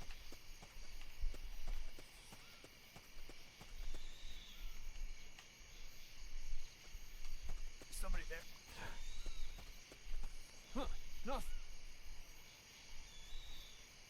Somebody there.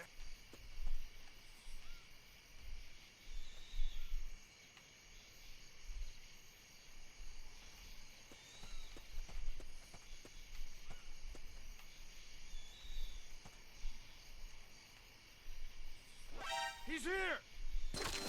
Well, oh, you're over here.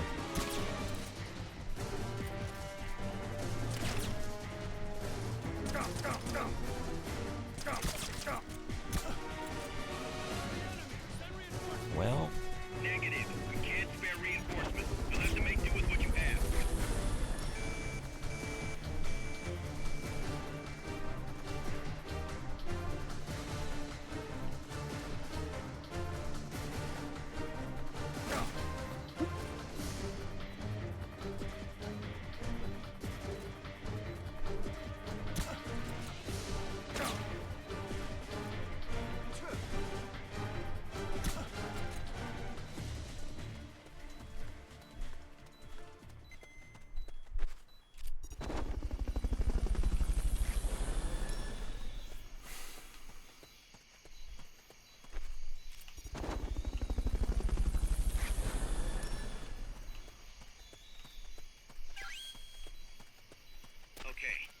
done with that area.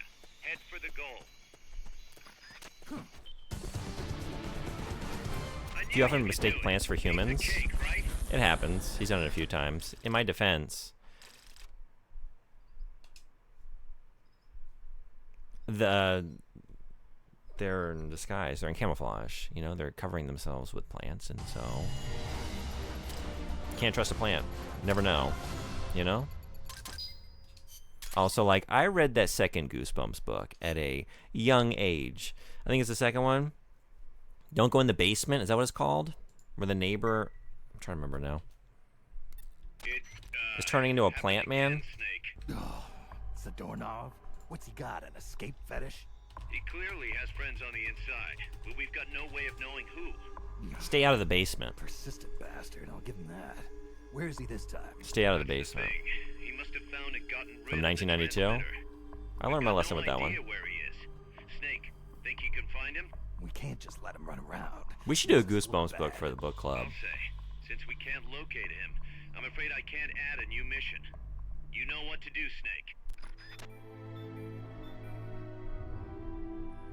Wait, what did you just say? I should have been listening to that. I was looking at Goosebumps books. Is there a camouflage rating based on what arm you're wearing? Yeah, and I'm wearing really bad camouflage. And I don't need to be doing that right now. I just got accustomed to just staying on the battle dress because of the 3 weapons, but I don't need 3 weapons. I really just need a trank gun. I didn't set up well for that one. Goosebumps were so well marketed. Marketing peaked in the 90s before the internet. Yeah, you gotta pay attention. I do. What did he say? Shit. He escaped again, but there was something different at the end, right? Do extra ops 001? Okay, thank you.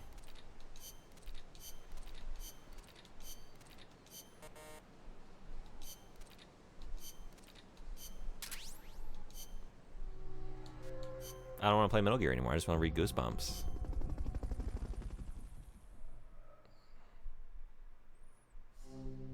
I think we should do that. I feel like if everyone agrees to that for like the Halloween book club, we should just read a Goosebumps book.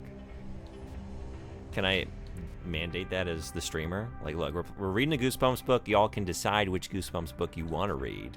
We're gonna read that together and then share our thoughts about the deep subtextual messages. All right, just this is faster, right? It's not. Wait, this is faster. Okay, yeah. 001. Is this 001? Oh wait, extra ops 001. This one. Target practice. Commence target practice. As a special treat, you can practice freely on any of the targets in the shooting range today. Shoot away. When you're done, head over to the exit. The marketing was good, but you know what else was just like, it's just those covers were so good. And they had like the tactile, like the way the Goosebumps logo, it just like, it had that projected out, like embossed texture. Oh man, that's the best. It's the best.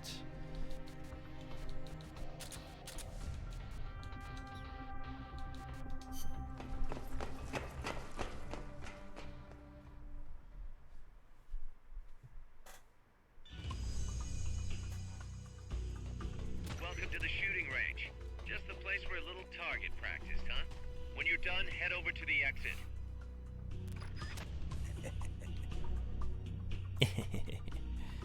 So I take it we're not here to just shoot targets. Commence target practice. Where are we?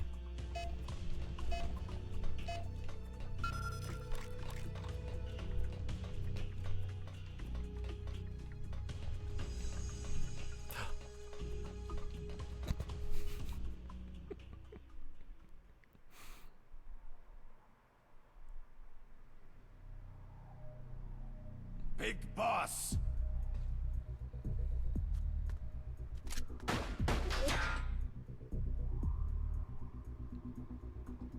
My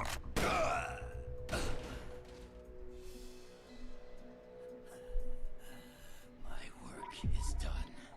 What are you talking about? V for victory. Rocket, peace.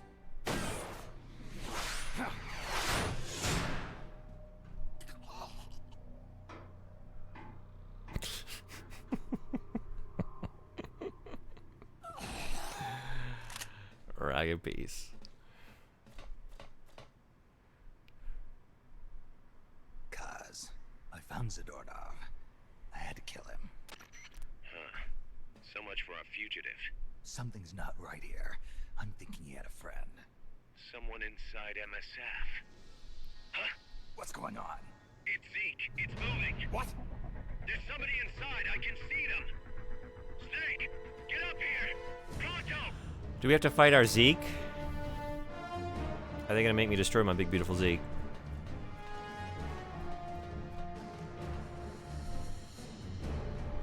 You wouldn't do that to me, would you? You wouldn't have me build this thing over the course of, I don't even know, 20 something hours, maybe more. I don't know how long I played this. And now I gotta just destroy it. Do you ever realize you were dreaming and then wake up?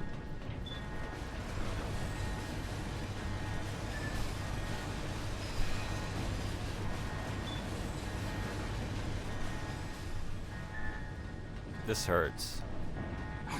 And it just made you look like Eva Unit 1.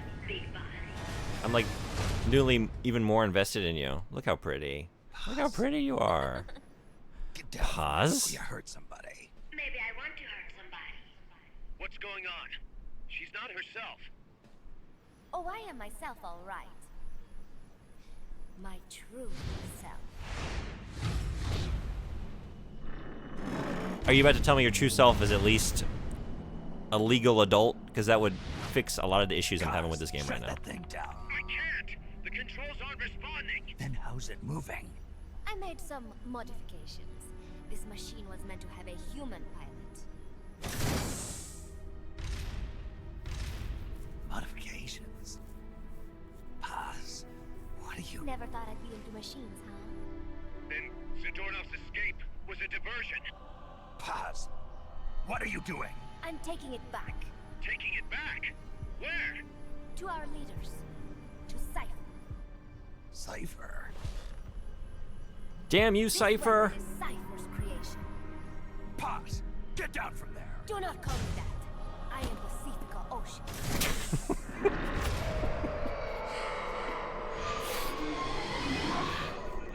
Sure you are.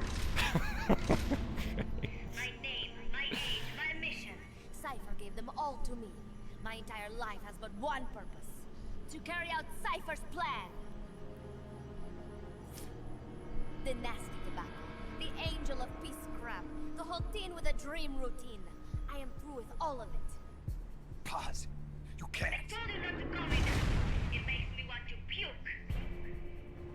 Everything is gone exactly as we planned. Now the Real Peace Walker project is finally about to reach its goal. The real project. What a twist. Once upon a time, there were two young men who idolized a hero called the Boss. One day, they suddenly lost the point of origin. This Cypher, that was like a mother to them. Unable to come to terms with their sorrow, they each decided to carry on the will of their hero. But they could not agree on what that meant. In the end, they became bitter enemies, and the Zero from which they both started was split into two.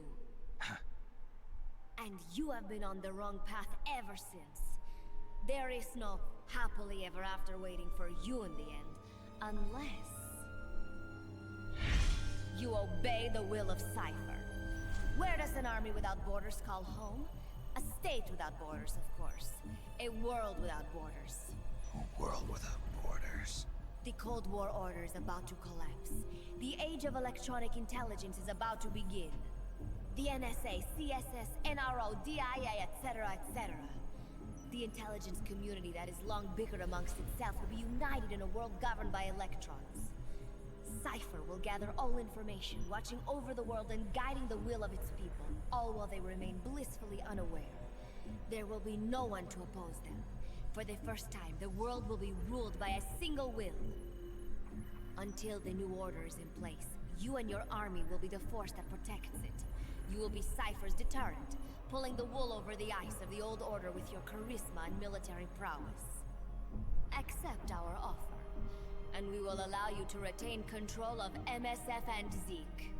That's an offer. The boss threw down her gun, and with it, her life's calling. You, her disciple, have never been able to do that. You are too afraid to let go.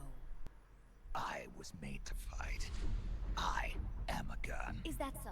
Then what do you call this? Is it a gun too? You are a lousy liar. Admit it. This thing is a monstrosity, a product of your own fear. But not Cypher. Cypher thought of something different. Cypher's going to control guns. Control guns. That is right. Not deter, control. It is the ultimate approach to the illusion of peace. Control power. You're gonna be disappointed. Then we are done. Thank you for playing. Better luck next time. The offer Is rescinded. And now the ultimatum. Zeke is already in nuclear strike mode. What? I'm taking the weapon you built and using it to launch a nuclear strike on the east coast of the United States. You're insane. What are you after? But wait, here is your consolation prize. We are about to show the world just how dangerous a gang of outlaws, an army without borders can be. You and your men will become pariahs, and you will be wiped off the face of the earth. Rather than heroes, you will be seen as a well-armed extremist cult prone to indiscriminate outbursts of nuclear aggression. you will give rise to a new world order, an age of deterrence defined by its fear of extremist cult influence. Do you like the picture I am painting, Big Boss? When all is said and done, peace is nothing but a fantasy. A game is a game. You either win or you lose. All you can do is fight. Stop me if you can. The peace sign is the V of victory. Say, peace.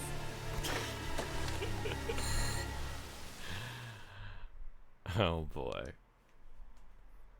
This sounds similar to the Deus Ex Daedalus plot.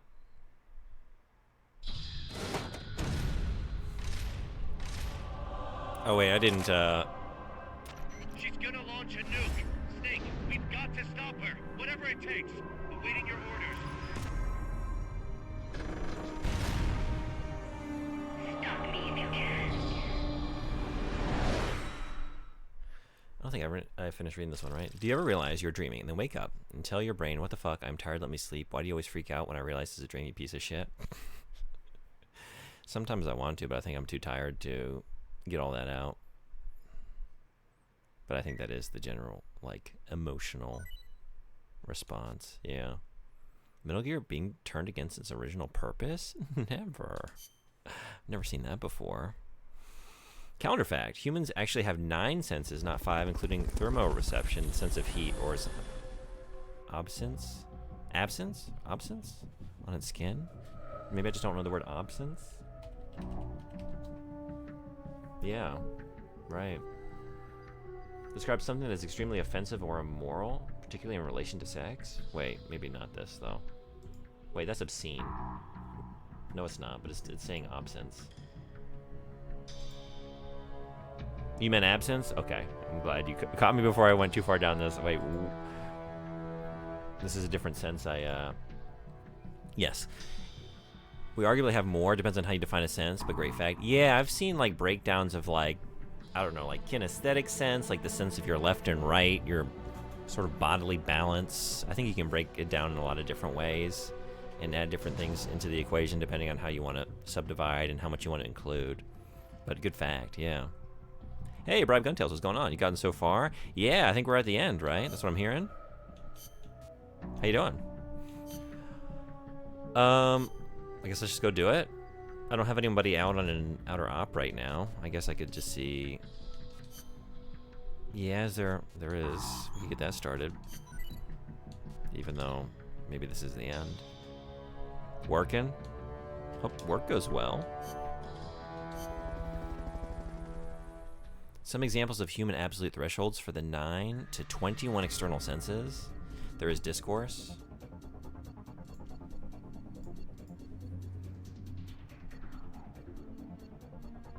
Yeah, okay. Vestibular.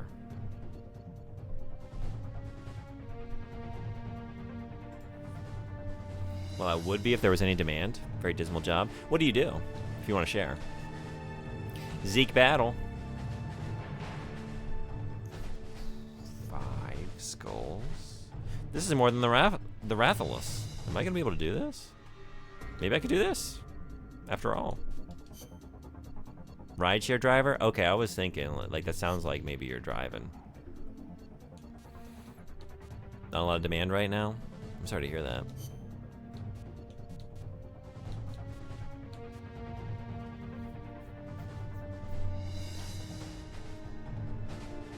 Okay, we don't need this. Let's think.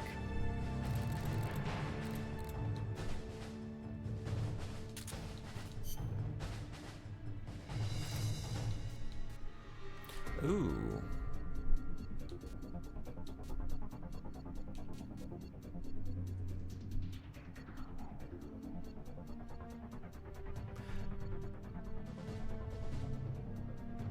I wonder if this is preferable to the Gustav. To level 1, but we get one more rocket. I really like that.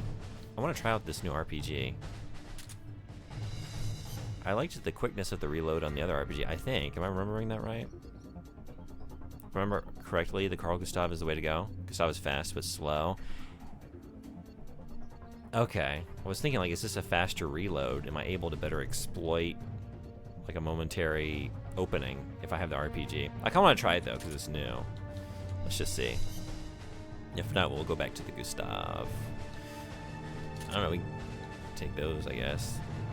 Oh, wait, the Law. I'm thinking of the Law. Right. Fast projectile, but slow reload, and it weighs 15 kilos. Yeah, no harm in trying it out. Yeah, I was definitely mixing this up with the Law, wasn't I? But I have a new shiny thing. And I want just the joy of shooting it at something. Okay, what else makes sense? Anything? Chaff, I guess.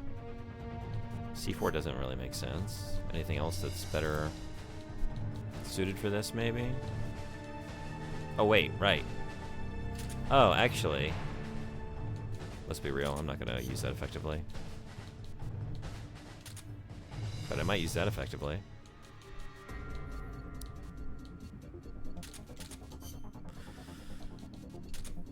Doritos and okay, let's try it out.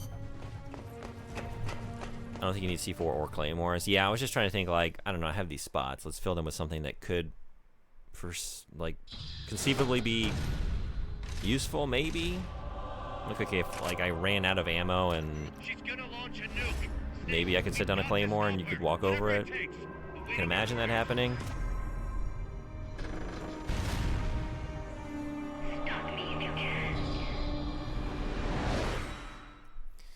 All right, Zeke.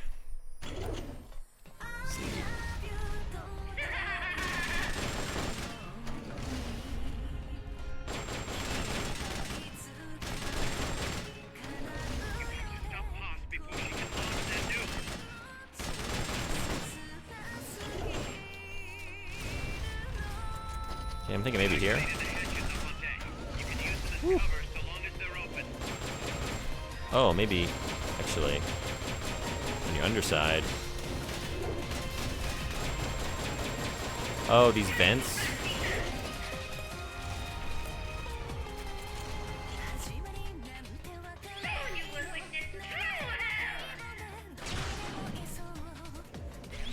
So is this this VOD's gonna be muted maybe? Is this all gonna be silent?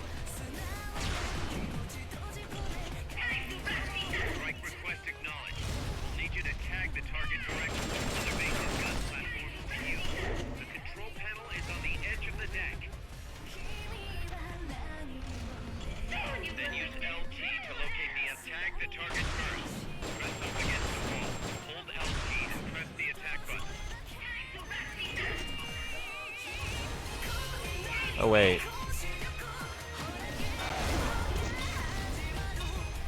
Over here.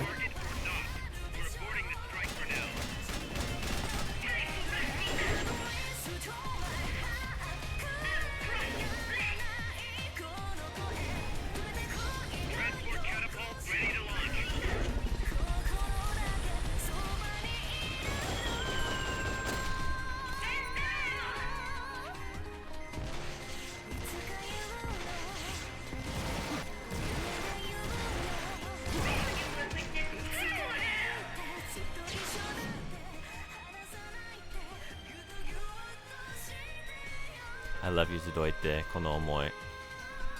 This is made for the game? Okay, cool. Yeah, this is made for Metal Gear Solid song. I did see it was sung by Paz, but I was like, I don't know if that's like an in-game explanation for this. Or like, I don't know. We have a real pop song that's being recontextualized.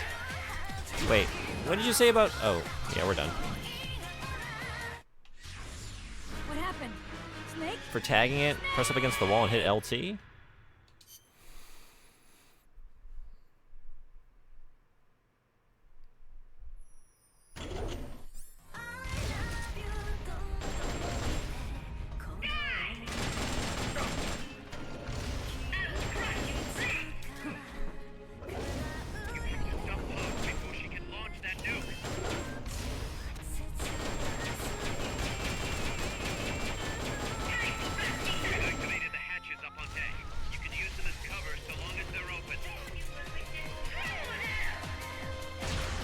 That is a good idea.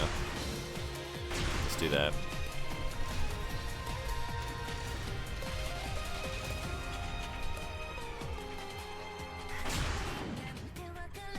The song was written by Akihiro Honda. Words by Metal Gear Solid Peace Walker Sound Team. Vocals by Nana Mizuki. Nana Mizuki is the Japanese voice actress for Paz. Interesting, okay. Thanks for the info.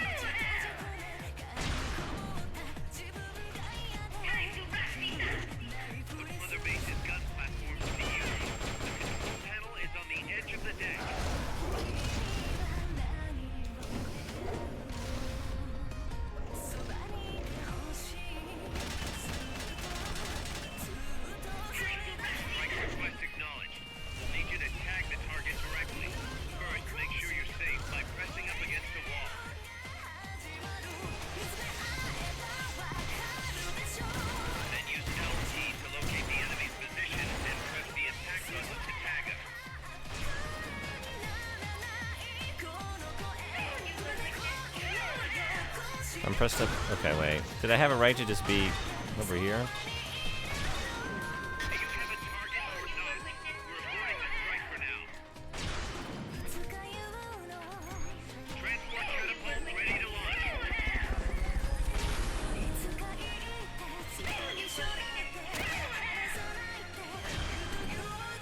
Okay, that's cool.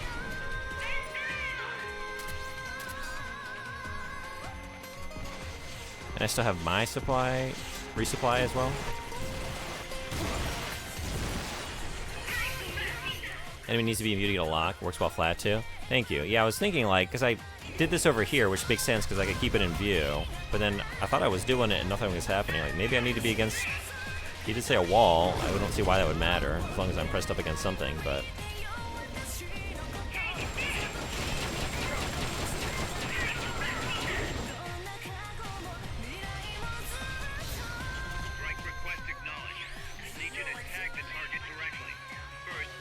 Oh, okay. Oh, I see. I just stay on you? Okay.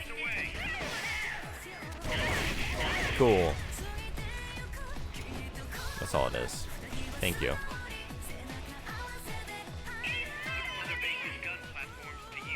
Actually, I should just keep doing it, huh? Well.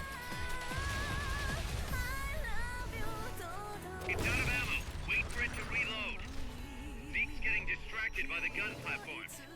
Now's your chance to attack.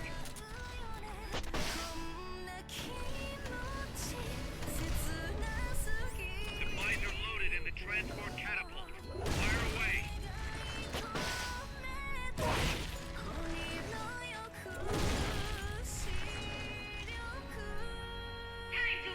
I should go for. Oh, well, well.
ads in 3 minutes.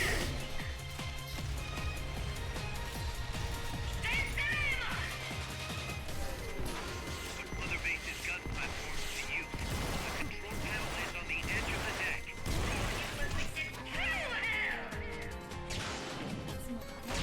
Rocket launcher ready to fire. Locked on target. Fire.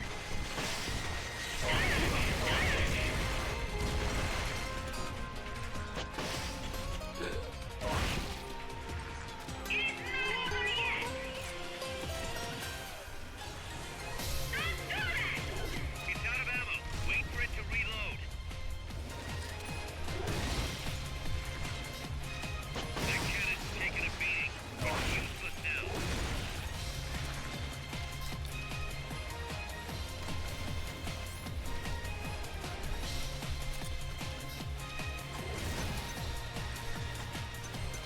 They located your request for a cardboard box. It'll be sent out shortly. Transport catapult ready to launch.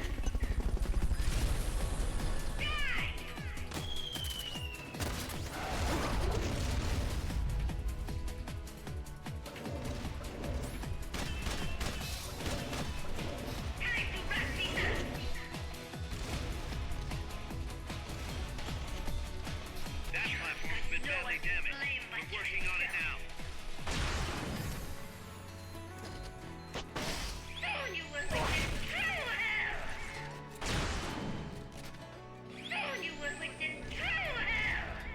It's out of ammo. Wait for it to reload.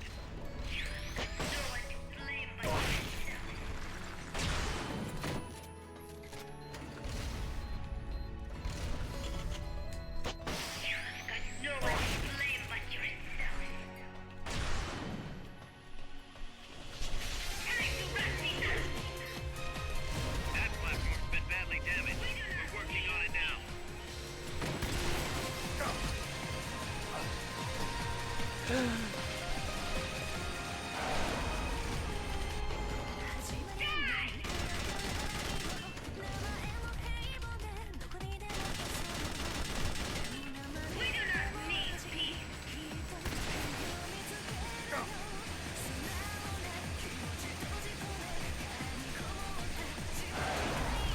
Supplies are loaded in the transport catapult. Fire away.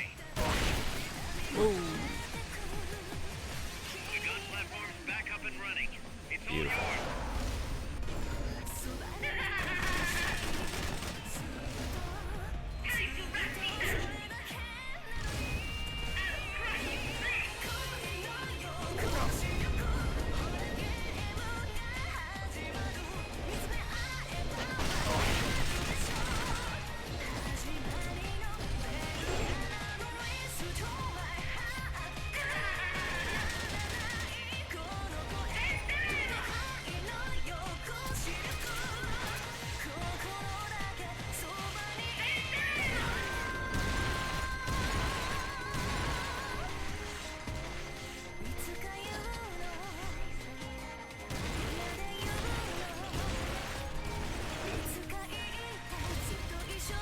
They've okayed the request for support. They're sending out a cardboard box as we speak.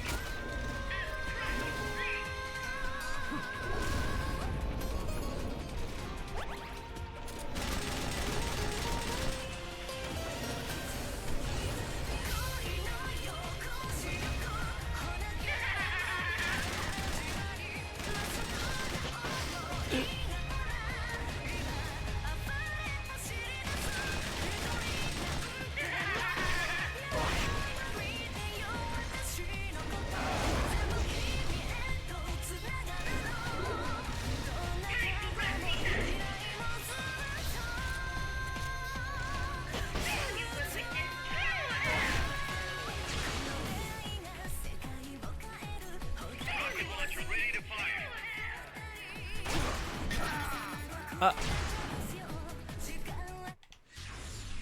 Whoops. It's so spry. So you might get to play it Metal Gear Rising today. Depends on how long this fight takes you. Probably gonna take a little while. Is the mechanic explained if the player gives cause time only during the intro mission? Oh, really? Ads are rolling. I'm gonna stand up for 1 minute. I'll be right back. And then we will take this thing down properly. This time, I'm starting out knowing what to do. So we got that going for us. I'll be right back.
Thanks everybody for hanging around. Sorry, that was a little bit longer than I meant. I had some senbei. And now we're ready.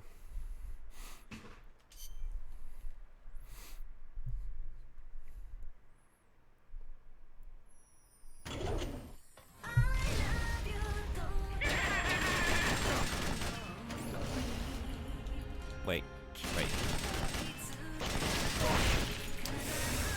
Stop Haas before she can launch that nuke.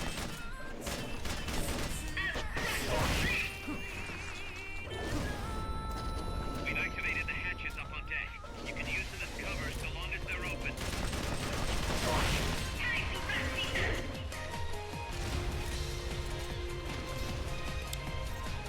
Strike request acknowledged. Locked on target. Fire!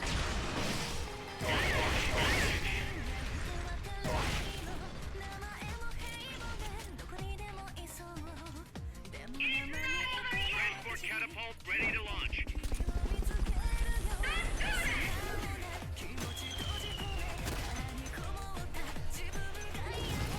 Oh. Zeke's getting distracted. protected by the gun platform. Now's your chance to attack.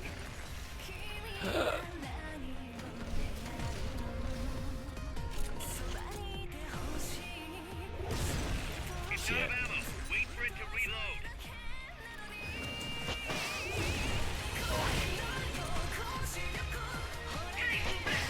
Ah, I should have waited.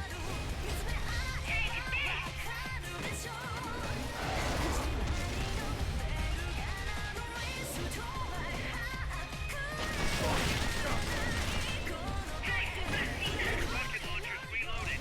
Let him have it.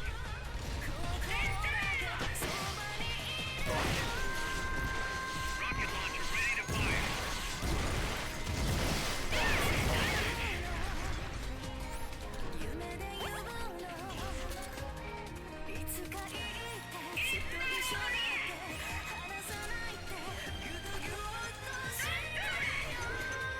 They've okayed the request for support.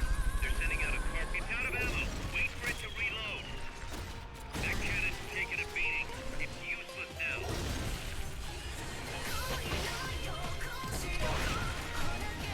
Supplies are loaded in the transport catapult.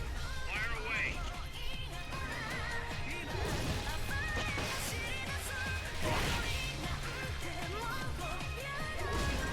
Oh, I'm out.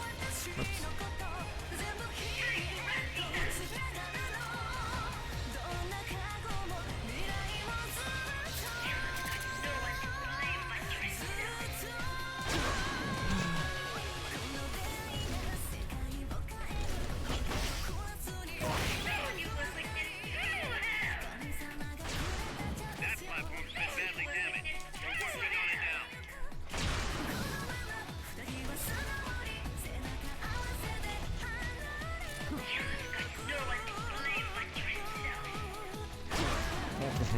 Okay, that's not safe.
Whoa, Jesus Christ. Okay. You've got no one to blame but yourself. Supplies are loaded in the transport catapult. Oh, that's Fire that. away. You will witness true hell. Rocket launcher ready to fire. You will witness Target acknowledged. Bombs away.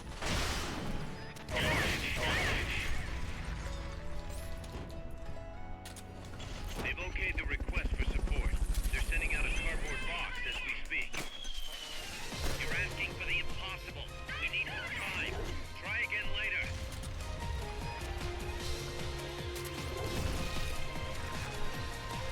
That cannon's taken a beating. It's useless now.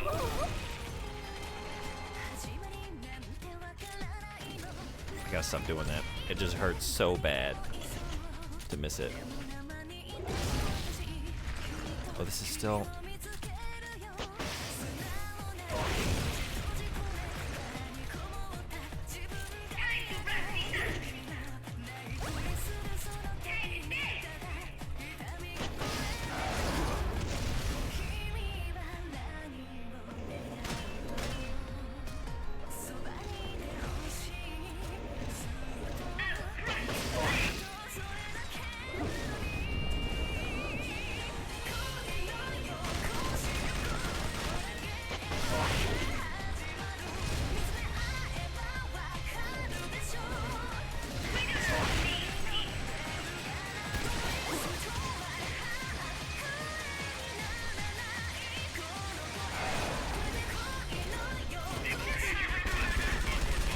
It'll be sent out shortly.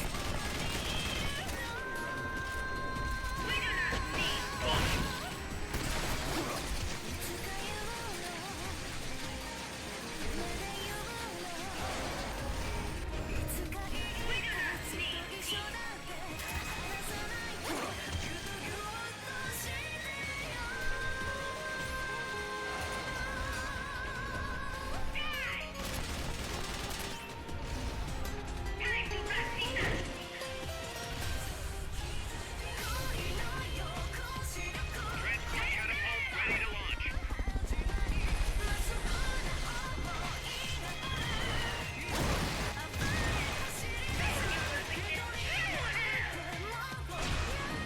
That platform's been badly damaged.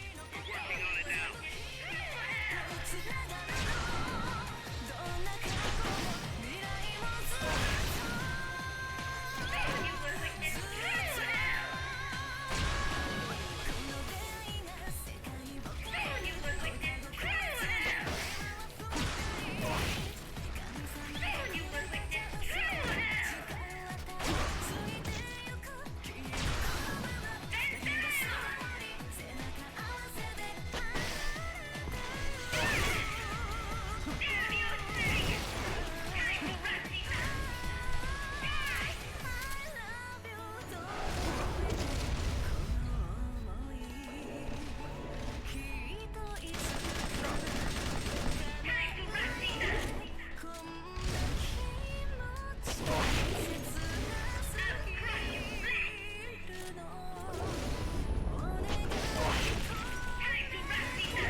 No one to blame. Rocket launcher ready to fire.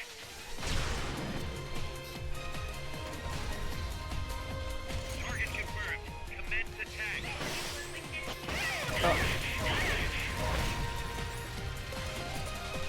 They've okayed the request for support. They're sending out a cardboard box as we speak.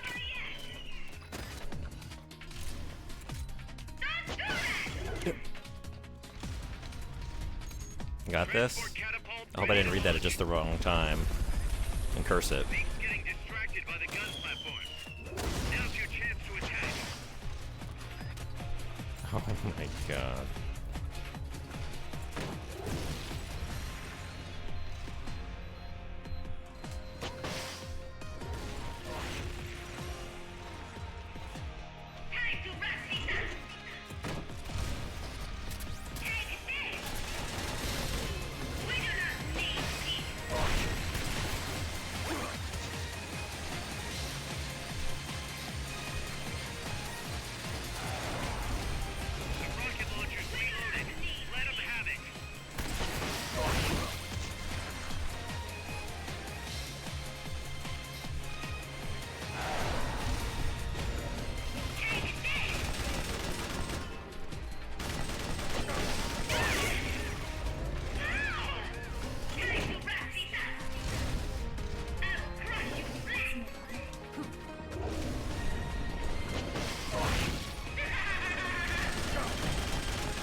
you gonna play GoldenEye 64?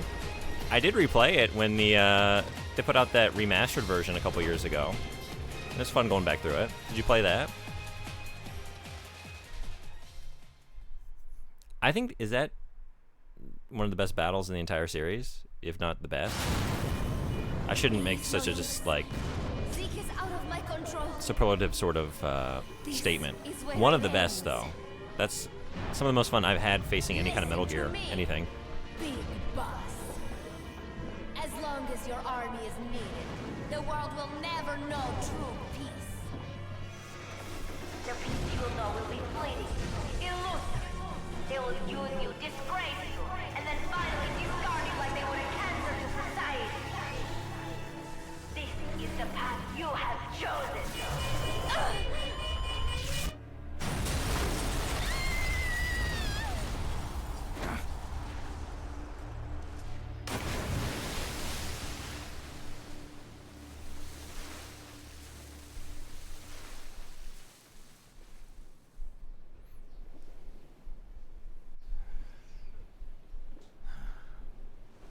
Pass.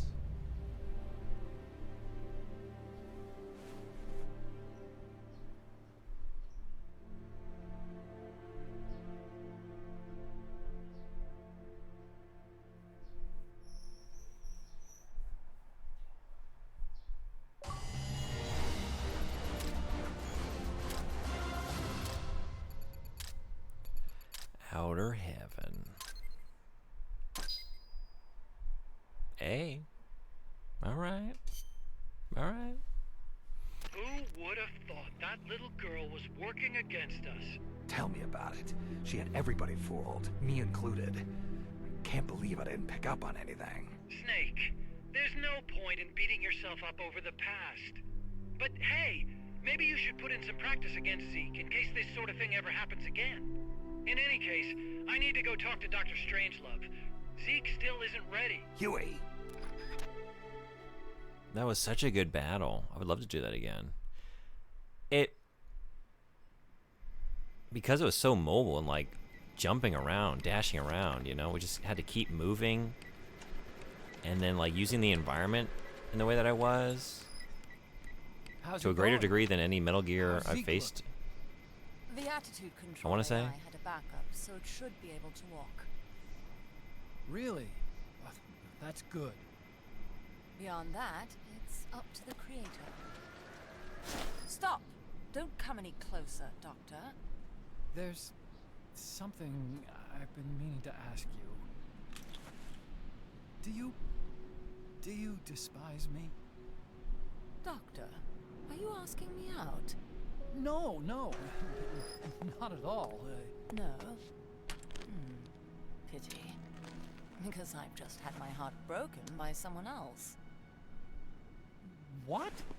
I only like those who can stand on their own. If you fancy me, then come walk with me. Who knows what Come walk with me, miracles might happen. Doctor. Love is blind after all.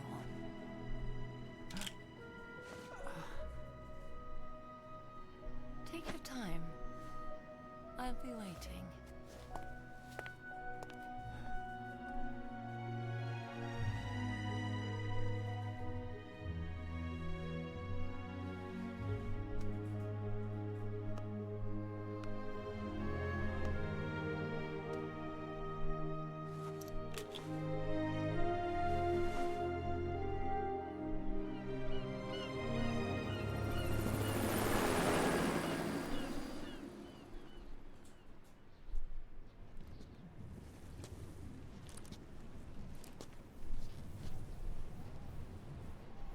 Snake!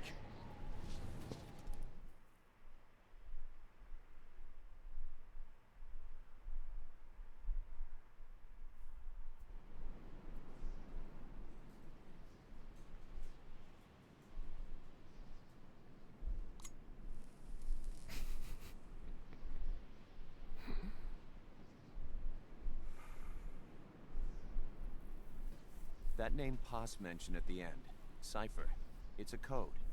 It means empty. It also means... 0. A world of electronic intelligence, built on codes. And at the center of it all, a zero. Kaz. Look, boss. I owe you an apology. Hear me out, okay? Sure. I, knew Paz and the Professor. I knew who they really were all along. Kaz. I used them.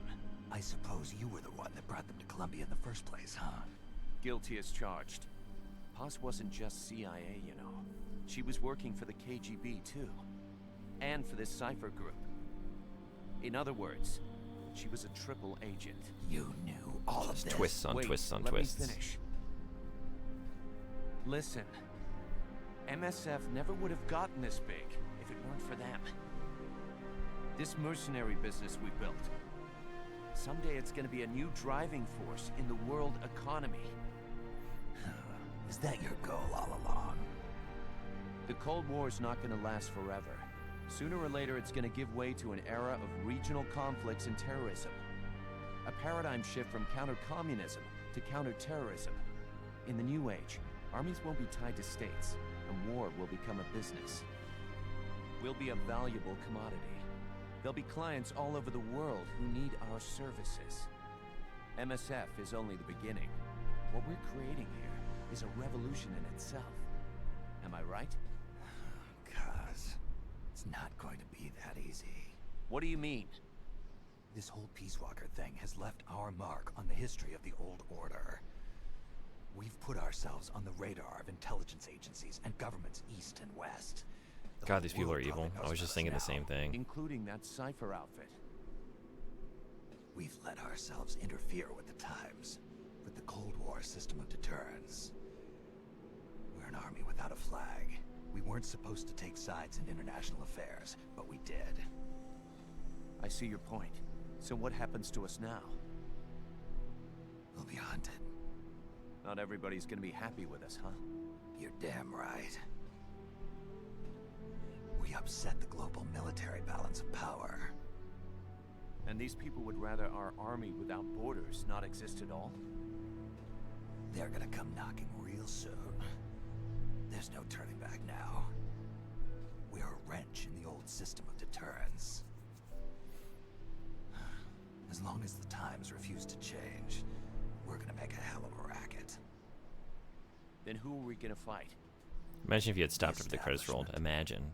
I would have missed out on Tries to the restore best the old balance, wants to part of the snap us game. out of existence. Which establishment? It won't be a particular country or ideology that hunts us. Who then? We are going to be fighting the biggest beast of all. The Times. 10 years ago, the Times rejected the boss and killed her. And now, we're the ones being tested. Will the Times erase us? Or work with us? It's gonna be a lonely battle. No good or evil. No winners or losers. No, there's evil. Business will have to wait. The And it's question you. we have to ask ourselves now is, can we survive long enough to see the 21st century? I'm with you, boss. We'll see how it turns out together.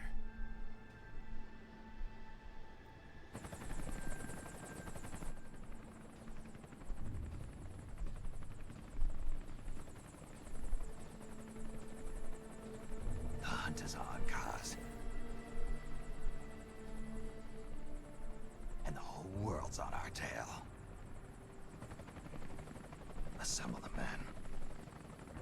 But this final turn is so much more affecting. It's a much richer endpoint. And it's not even the endpoint, but you know what I mean.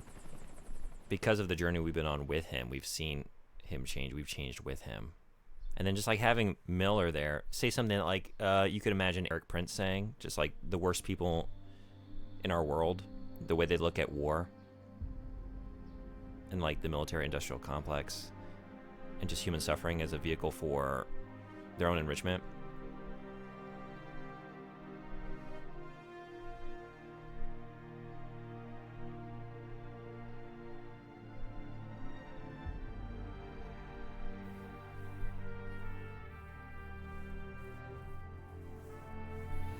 Okay, so we're getting the same credits as before. But yeah, it's all said by Master Miller. He's cool. Look at those sunglasses he's wearing. He's got that little necktie shit, whatever that's called. Can we survive? Yeah, quit the Merc business, retire, or start working at Walmart. Yeah, exactly. And the way they talk about it is like, we're gonna have to seize these opportunities. The world is changing, and we won't get left behind like the boss. Is like, you talk about like your, I don't know, with like all of the.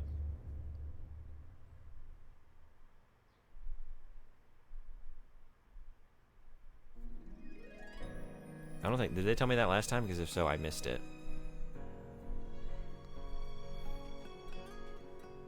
Yeah, right. Was Solid in... So, okay. I'm trying to remember, like, what year everything's supposed to take place. The original Solid, is that 2005? Is that when it's supposed to be taking place?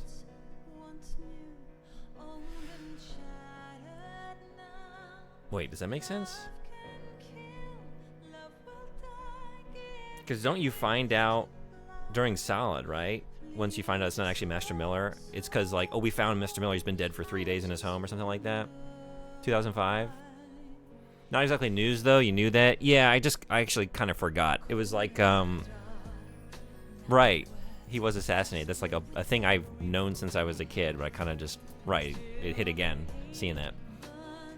Hey, Sethasor, what's going on? Welcome. Yeah, that's when Shadow Moses happened. That... I was saying before how brilliant it was that it, like, gamified your gradual descent into, like, the mercenary lifestyle and made it fun and, like, it makes Big Boss, it makes Snake a much more complex and understandable villain because of it, because you went on the journey with him and you saw the incentives and you saw how he ended up here. It wasn't just this, like, I'm evil now kind of turn, you know? And even, like, the way it's like, yeah, that's two very evil men talking about doing some very evil things and having awful plans for the future of our world. But you can see how they got there and what they're responding to and, like, the journey that took them here. Not to excuse it or anything, but just to understand how they get here. And just, like, gameplay, that last battle was so much fun. That was so cool. I've never... enjoyed a final Metal Gear boss as much as I think I just enjoyed that one. Are you gonna play Lego Island next? Is that a game? Is there just a Lego Island game?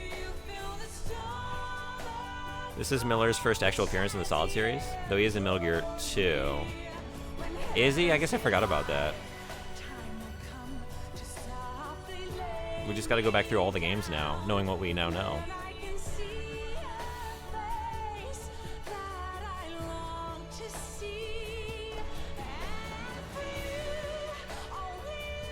Lego Island was the best Lego game ever. Was it? I've never really played into Lego games. I played a little bit of Lego Racers on the Nintendo 64 a long time ago. I thought that was kind of neat. That's about it. I had Lego Island when I was a kid and it's actually sick. Really? Let's take a look. Lego Island.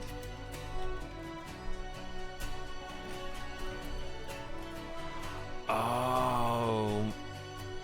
I feel like I had a friend with this. And I think I remember seeing this at their house and being so jealous that they had a computer that could play this. I'm just this nerd playing at home with real Legos. I don't have video game Legos. Is it a city builder? Wait, open world action adventure game?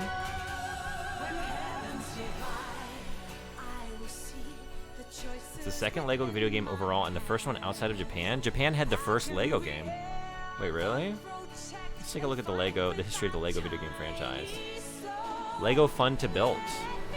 Fun to build. Lego Fun to Build on the Pico. The Sega Pico? The Kids Computer Pico, an educational video game console by Sega Toys, released in June 1993 in Japan. And in November 94 in North America and Europe, so we got to China in 2002.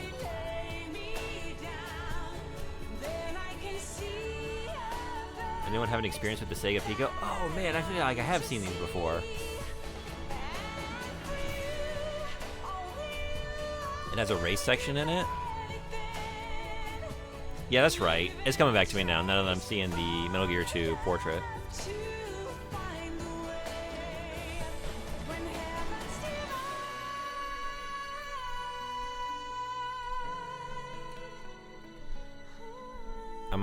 actually, Emissary. Not next, but I might have to check that out at some point. And it's been seconded by Seth the Source, so that means it's good. Seth has good taste. Good taste in games.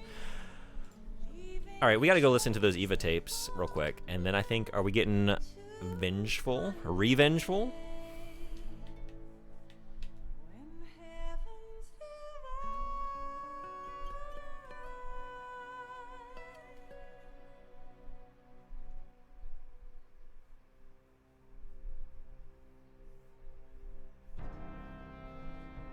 Uniqlo?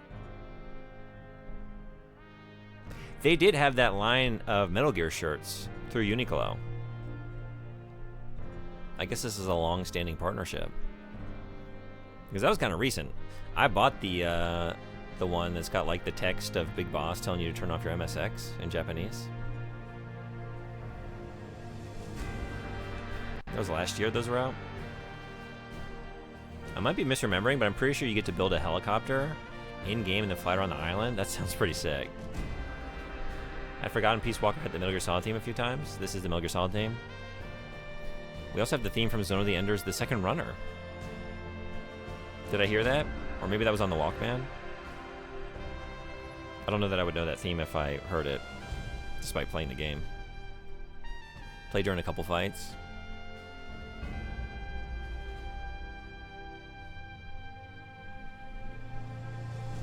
Hey, but did y'all know this was a game by Hideo Kojima? At any point were you not aware of that?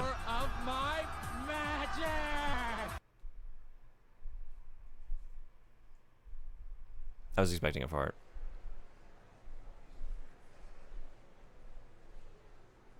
Metal Gear Solid theme, not ZOE2 theme. Oh yeah, no, I saw that in the credits. That was in here as well.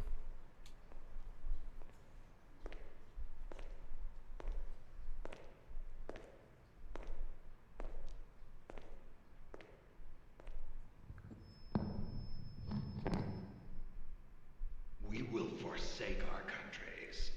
We will leave our motherlands behind us and become one with this earth.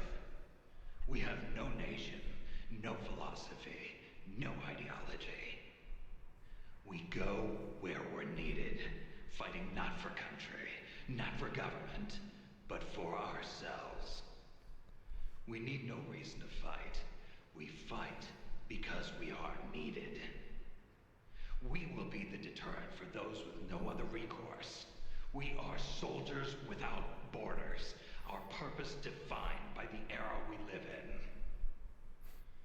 We will sometimes have to sell ourselves and services. If the times demand, sorry, I'm allergic to pieces of shit. Criminals, terrorists, and yes, we may all be headed straight to hell.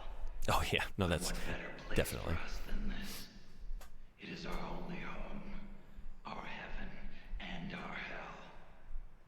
This is outer heaven. And outer hell. Was that the end? That was indeed the end, question mark, everybody? Am I done this time? I'm gonna play Desktop Garage Kit. This is another game I don't know.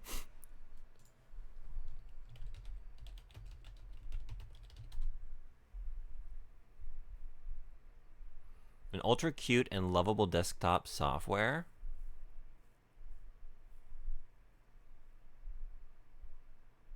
It utilizes an advanced 3D cartoon shader inspired by Genshin Impact, making the desktop to be continued.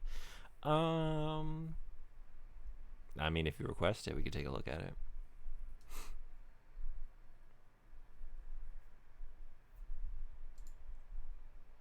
That was the end, though there is still some more story to squeeze out of the game in audio logs and dialogue. Yeah, I want to go listen to the Eva ones, and I might be content after that. At least I'm content for the state, the state of what we've streamed. I'm gonna keep this downloaded here, and I kind of want to fight some more of these things, and maybe try that Monster Hunter Dragon again. See how high we can take those shotguns. That was a surprising star of the show, the shotgun.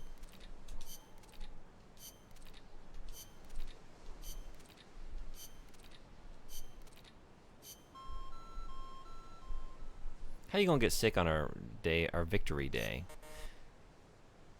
And now look. Now look what you've done.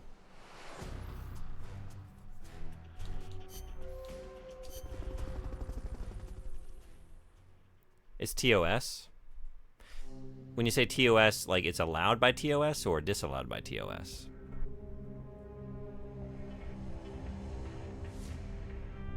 But now you're ready for Ground Zeroes. Oh, it's porn? Oh, is it really? That was not clear from... No, actually it is. Genre, pornographic. Indie game, casual game, pornographic video game.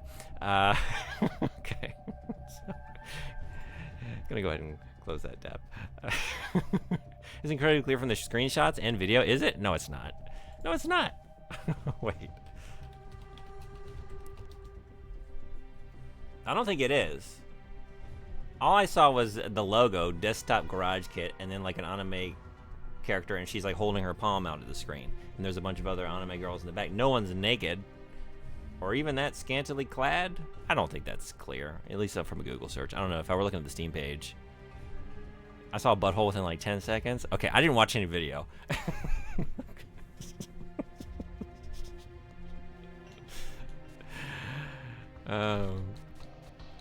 So okay, no, I will not be playing that on Twitch. No, I'll give you all the custom link to follow me elsewhere, and we'll do it over there on a different platform. What am I doing here? Yes, and just anywhere is fine, right? Commencing.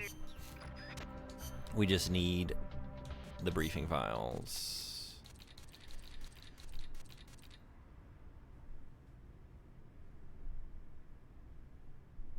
Would you still be friends with Silent Shelf if she changed her username to Loud Drawers?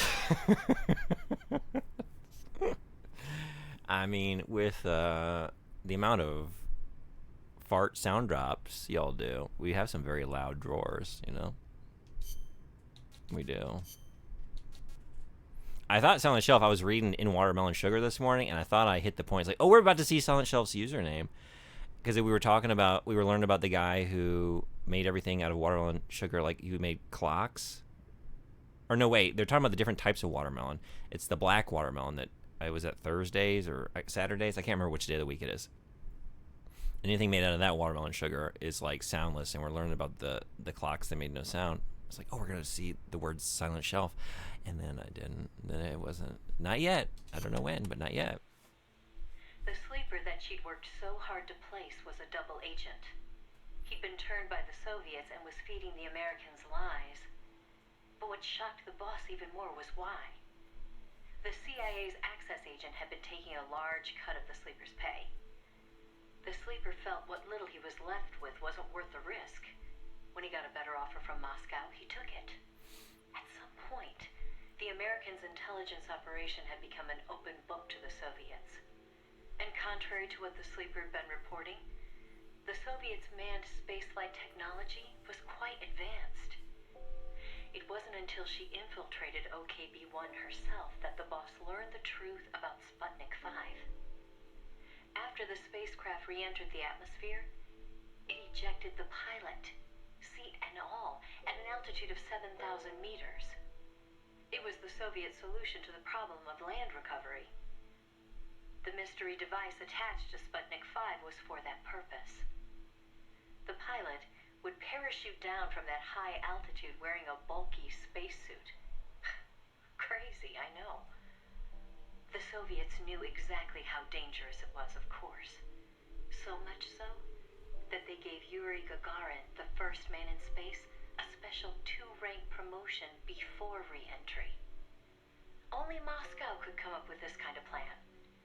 With total state control over information, they could easily pretend it never happened in the event of a failure. The boss passed the info on to NASA. It was their worst nightmare.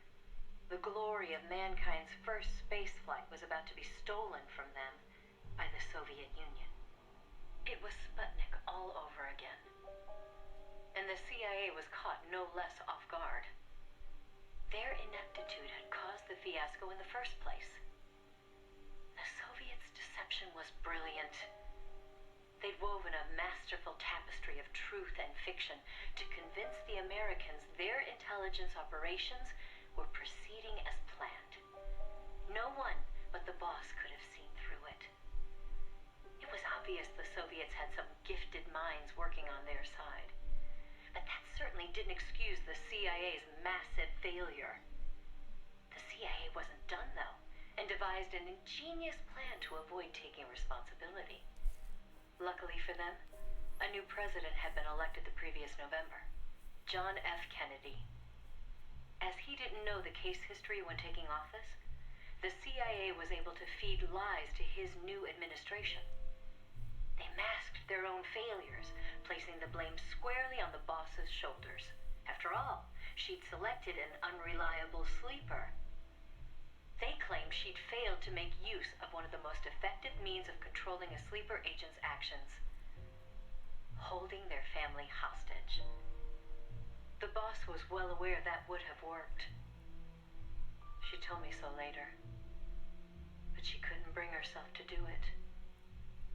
It seems clear it had to do with having her own child taken. She could never inflict the same pain on anyone else. The CIA used that against her. In his election campaign, Kennedy had vowed to close the missile gap with Moscow. If America lost the space race, that promise would be worthless. The fact that the president had no links to the philosophers only made things worse. He was completely unaware of the secret networks she'd used to complete her mission. In his eyes, she was no better than a traitor. The fate that awaited her was cruel beyond belief.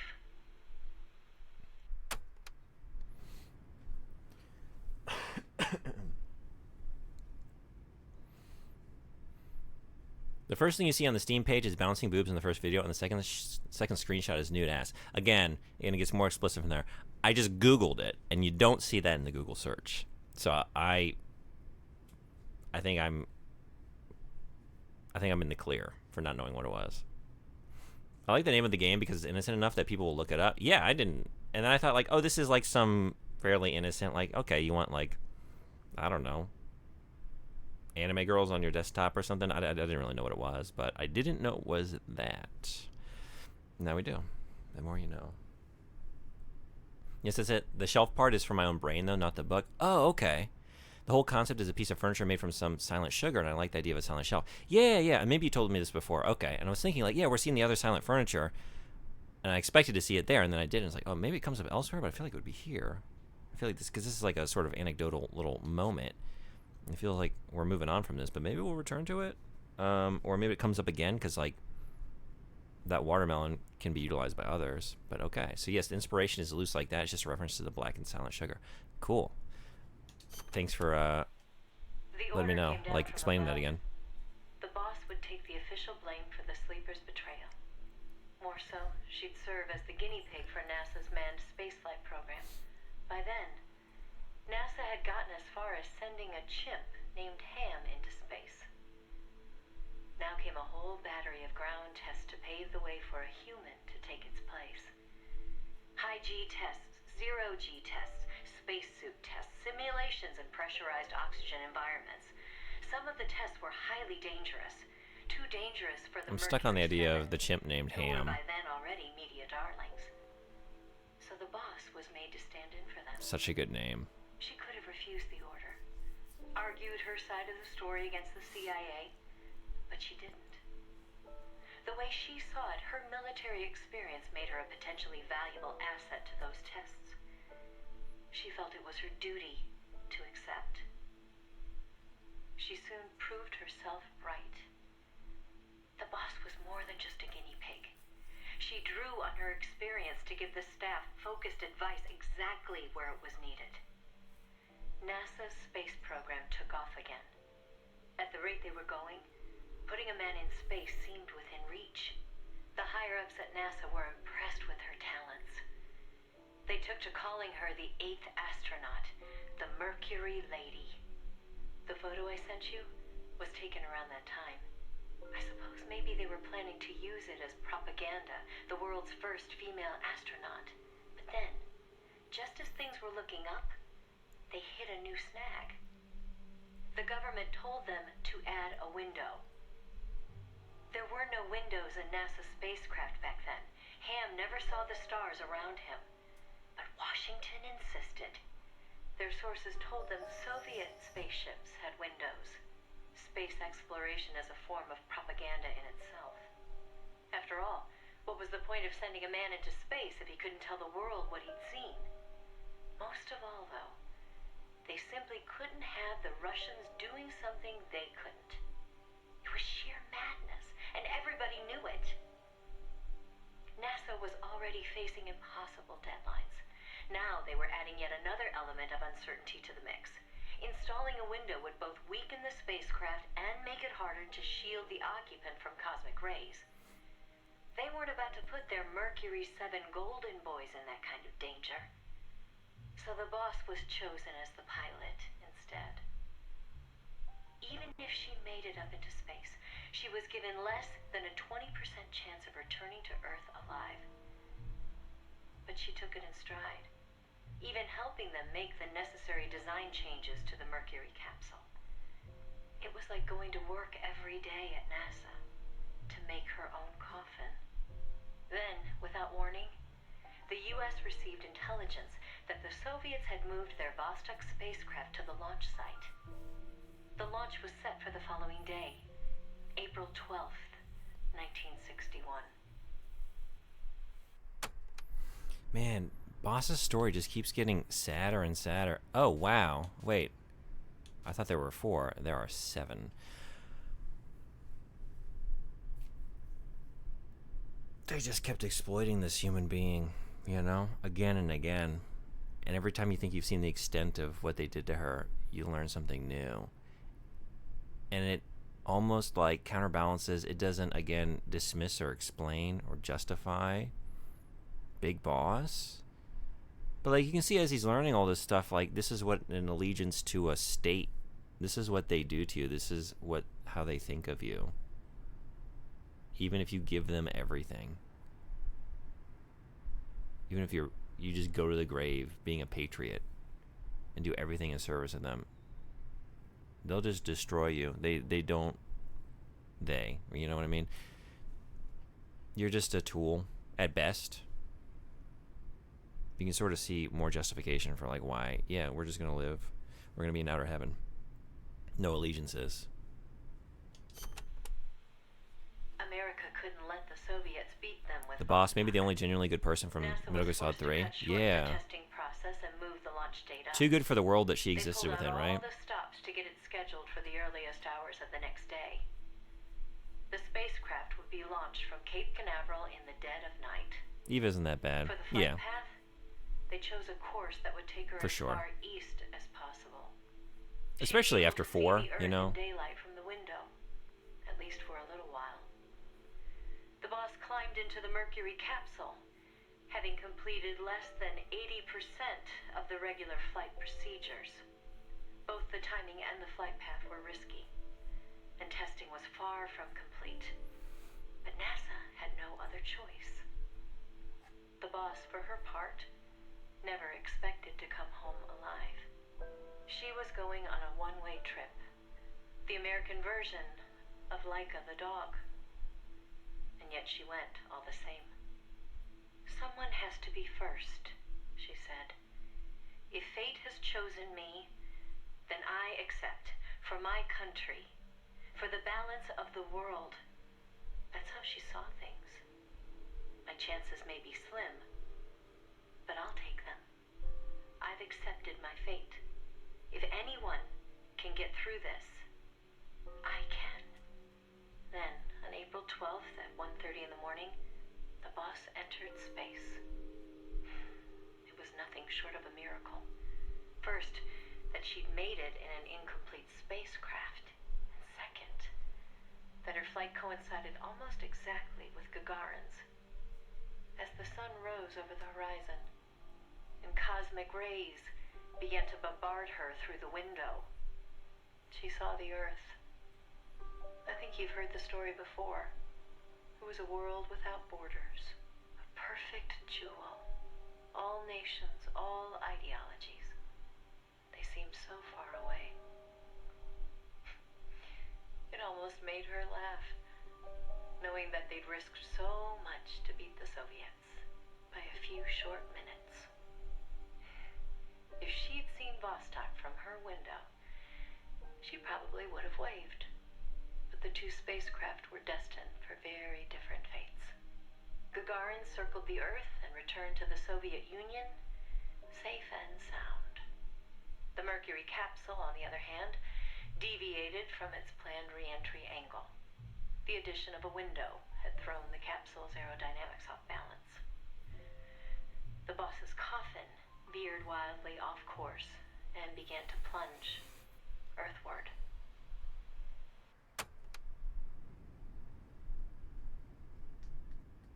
I guess Naked Snake isn't a terrible person in 3 yet. I guess, yeah, but it's hard to count him now that we know what he becomes, right?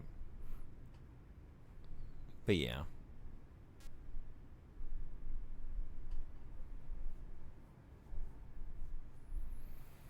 I'm almost thinking, like, now we have Boss, like, her character kind of like representing all the terrible things your state can do to you. But then also, like, a way to sort of, like, we just keep learning all these other things, like, oh, she was the first one to do this. Like, she's got all these things in her resume, you know, that she should be given credit for. She's remembered as a war criminal, right? As, like, this really evil person, even in spite of everything she did. History has, like, the wrong take on, like, people will never know.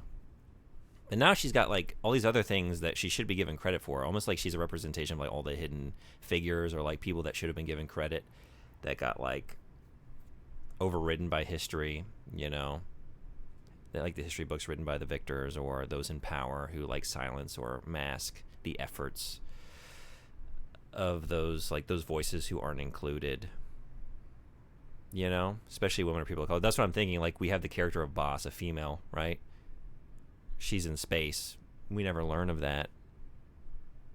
You know? And, like, contextually, it's for other reasons within here, but just, like, as a representation of, like, all of the women, the people of color, or, like, just any marginalized or oppressed voices that don't get the credit for these historical events, right? We have that aspect to her character, too. Caused the capsule to miss its splashdown point by a wide margin. It didn't have enough time to decelerate before crashing into the sea. The force of the impact shattered the spacecraft before it started to sink like a stone. The boss used the last of her strength to escape to the surface. Her body was covered in bruises and scorched by radiation. It was a miracle she was still alive. She slipped into a coma and didn't regain consciousness for 6 months. To some, what was worst of all was that she had lost the space race to Gagarin by only a few minutes. That aside, it should have been a proud day for America. Its first manned spaceflight. Sadly, her accomplishment was kept out of the history books. An attempt to save face by Washington. In contrast to Gagarin's orbital flight, America had only managed a ballistic trajectory. Her flight time was much shorter, too. And most importantly, the Soviets had brought back both spacecraft and pilot safely. NASA couldn't even conjure up a half-hearted tale of heroic survival. The coup de grace, though, was the Soviet propaganda campaign that kicked into gear after the flight. The Earth was blue. Those were the words of Gagarin on his return, and the whole world was listening. In the blink of an eye, Gagarin was an international celebrity, earning accolades from every corner. It was a PR coup for the Soviet Union. Meanwhile, Washington could only grit its teeth in silence. They decided there was no value in making the boss's flight public, that it would only make matters worse.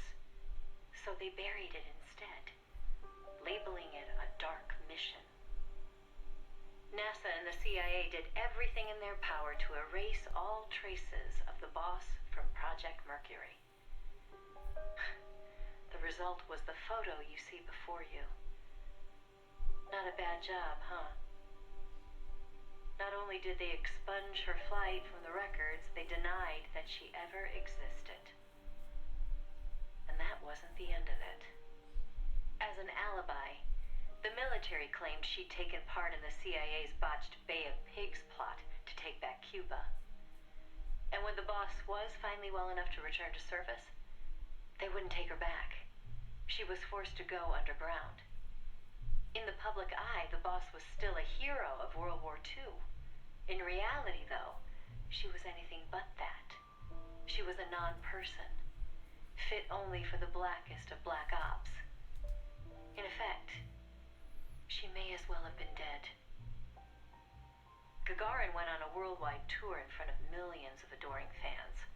The boss, meanwhile, was a walking secret, unable to breathe a word about her experience. The authorities in Washington had this to say: "Why are you still here? If only you'd had the decency to give us a nice quote like Gagarin and then die an honorable death, you'd have gone down as a hero." 3 weeks later, on May 5th, Alan Shepard, one of the Mercury 7, made his own ballistic flight. They sure didn't try to cover up his achievement. Of course, he owed his success to the lessons learned from the boss's tragedy.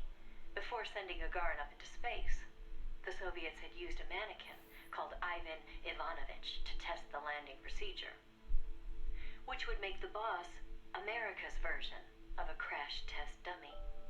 But she didn't care. "I'm happy to be the dummy," she said, "if it'll help the project succeed. Nothing would give me greater satisfaction." And that still wasn't the end of it. The boss had worked through the anti-Moscow faction of the Soviet Union's philosophers to place the sleeper agent, and at some point, the Soviets found out about it. Yet the Americans remained oblivious to the end. Even the philosopher network the boss plugged into never tipped them off to the double cross. That could only mean one of two things. Either the pro-Moscow philosophers had intervened, or the anti-Moscow philosophers had been turned. Either way, it was a situation their American counterparts couldn't stand. To preserve the philosopher's good name, and to repay her debt, so to speak, the boss once again made her way into the Soviet Union. There, she found herself face to face with the Soviets' own agent. Damn. It's even harder because, like, she doesn't get the credit. Alan Shepard does. But, like, we just learned about the fucking monkeys and dogs that we know by name that got credit for their contributions to science and humanity's advancement. Fucking Ham the Chimp is a household name, and we don't give her any credit for what she did. And who should she find awaiting her return to Russia? The one who'd turned her sleeper against her. Who'd fed them lies all this time. It was her former comrade in arms. The father of her child. The man known as the Sorrow. He didn't know it was the boss who'd set the sleeper. Or to be more precise, the Soviet philosophers never told him. Former lovers, forced to fight to the death. One would live and one would die, she told me. That was the revenge the Soviet philosophers had in store for me. If both of them survived, their child would suffer in their place. They were left with no other option. The boss shot him. He offered no resistance. When she returned from the Soviet Union, there was no place left for her to go. She'd sacrificed everything. Everything. For her country. And in return, they treated her like a dead woman. She was made a scapegoat for no good reason. Only because power had changed hands in Washington. Any lesser being would have long since cracked understand that one of her old SAS comrades reached out to her, Major Zero, and so Fox was born. She undertook a mission that, well, you should know better than anybody. You are a part of it. 20 days after Shepard's flight, President Kennedy announced that America would put a man on the moon. Without the intelligence the boss obtained, America's space program would never have caught up. Armstrong and Aldrin might never have walked on the moon, but the Americans' gain had cost the boss her health, her honor, and the man she loved. The word tragedy doesn't even begin to describe what she endured. The Soviets continued their manned space flights, and in 1963, Valentina Tereshkova became the so-called first woman in space. It's said they took their cue from NASA's long-buried Mercury Lady project. And so that, Snake, is the mission that kept her away from you for so long. Now, I know what you're thinking. Why not use me as her agent? She knew I'd never even think of betraying her. I think it's because she didn't want to drag you into it. She probably knew what was going to happen. To complete the mission, she'd have to turn to the philosophers, and once she did that, whatever came of it, there'd be a price to pay. No one understood that better than her. So please, Snake, let it go. When she gave me the photo, she left me to decide whether or not to pass it along to you. I know she was torn about it, just as I was. She knew you'd probably blame yourself. Why did she hold on to it for so long? That, I can't say. To remind her of how much it hurt to be erased. She wasn't that kind of person. No. I think she meant it to be a message to you. She had her identity, her life, taken away. But she wanted you, of all people, to know the truth. Snake, you've probably already figured this out, but it's no accident that I'm only now sending you something I've withheld for so long. Little Bird tells me you recently made a big decision. You and the boss are different people. I understand that. And I'm not trying to second guess you. I simply wanted you to know what she saw, how she felt. That's all. Keep it with you, Snake. Keep it deep inside. Don't ever forget the path she took. Because you and I are the only people on this earth who know the truth. Boss, I'm sorry, but I can't. Damn.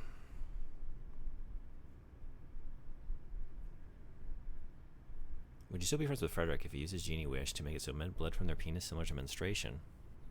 I make the world more equal and I'm judged for it? Shake my head.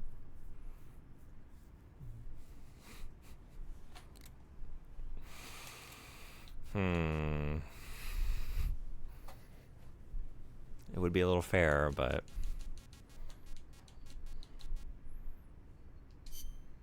this is the moment, like, well, just don't talk about it, be about it. Man, I'm just thinking, like, the same thing in 4, like, when we meet Eva, like, the things that we are told by Eva in 4, like, recontextualize the entire series, like, the journey we've been on thus far, and she's done it again. And this is another true tragedy, like, one of the great tragedies of this series now, right? Just in these logs we found out. Like, Boss's erasure. And when she hoped for Snake, and, like, actually, he knows the truth, and that truth is actually bolstering his response he's just taking it in a very different direction. Like, he will also not be erased, but he's gonna make sure that doesn't happen to him by way of a very different life he's building for himself. Sounding fetish people would love male tampons. Yeah. There's always a market for any new thing. Would you still be friends with Emissary Vex if they changed their name to Emissary Sex? A sexual emissary?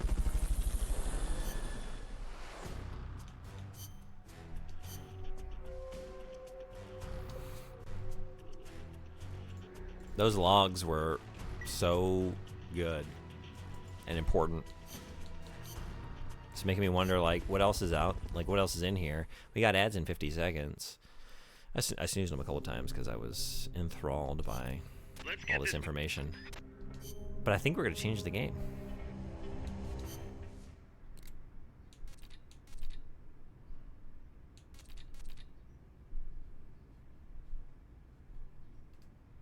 I feel like Twitch wouldn't allow that. Yeah, probably not, right? I don't know the rules about usernames, but sexual emissary sounds better than a vexing emissary.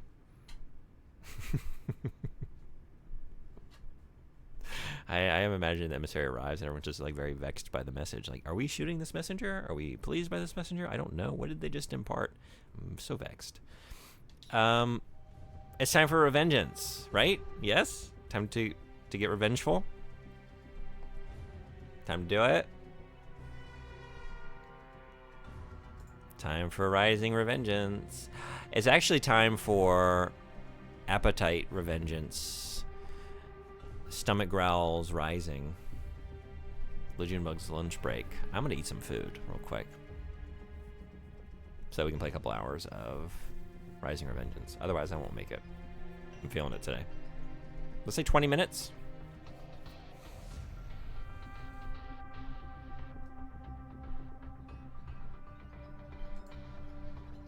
How do we feel about this color?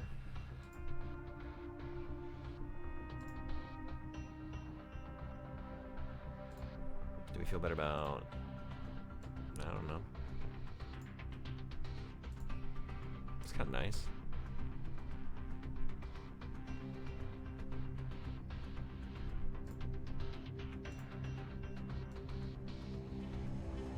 Maybe around here. I can dig it.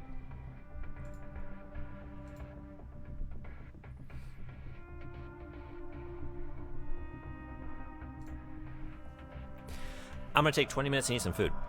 And I'll come back for probably, like, I don't know, a couple hours of Rising Revengeance. Maybe enough for a cutscene.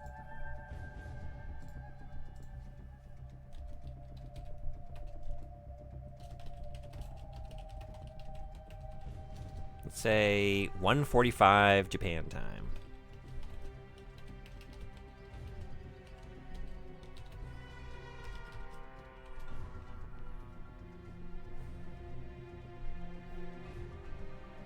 You might end up wanting to play more than a couple hours. It's really just going to be the conflict of, like, how much do I want to continue playing the game and how much do I want to ride my bicycle, because I wanted to do that this afternoon. I thought about going out this morning, but I took it a little too leisurely and slow today, and I wanted to get the stream started.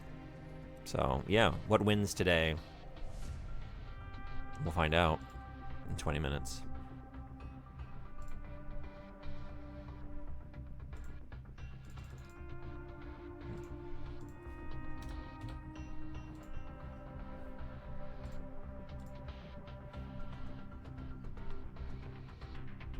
Would you rather play Half-Life 6 or Metal Gear 33? Let's go with Half-Life 6. Because, look, I think I've heard... Don't verify. I've heard that Metal Gear Solid 5 kind of ends abruptly. Kind of a cliffhanger. But I wonder if it's as much of a cliffhanger as Alex literally just being, like, grabbed and, like, everything crashing around at the way Half-Life 2 Episode 2 ends, and it's just like... You weren't looking for a conclusion of that, were you? I think we need the Half-Life more. Yeah. Okay. Time for food. Nothing in 5 can be as much of a cliffhanger. Yeah, that's about as bad as it gets, right? Because you have played 1. Well, that's true too. Yeah, that's the thing, is like we're going back in time. Like, we might be left hanging for like a certain narrative thread, but at least like we have like decades worth. Decades? I mean, depending on where Revengeance ends. Actually, I don't even know when 5 takes place, like what year it is. So yeah, probably decades, right? Because it would take place before original Metal Gear. Okay, anyway, yeah. We don't have decades of conclusion to anything in Half-Life. We don't have even seconds of conclusion. We're just left hanging. Alright, be back in a little bit. 4 ends the story, started in 3 chronologically. Oh wait, I thought this was going to, this next game. And ties up so many loose ends, that's true. Alright, well we'll find out in a little bit. Food time. Be right back. See you then.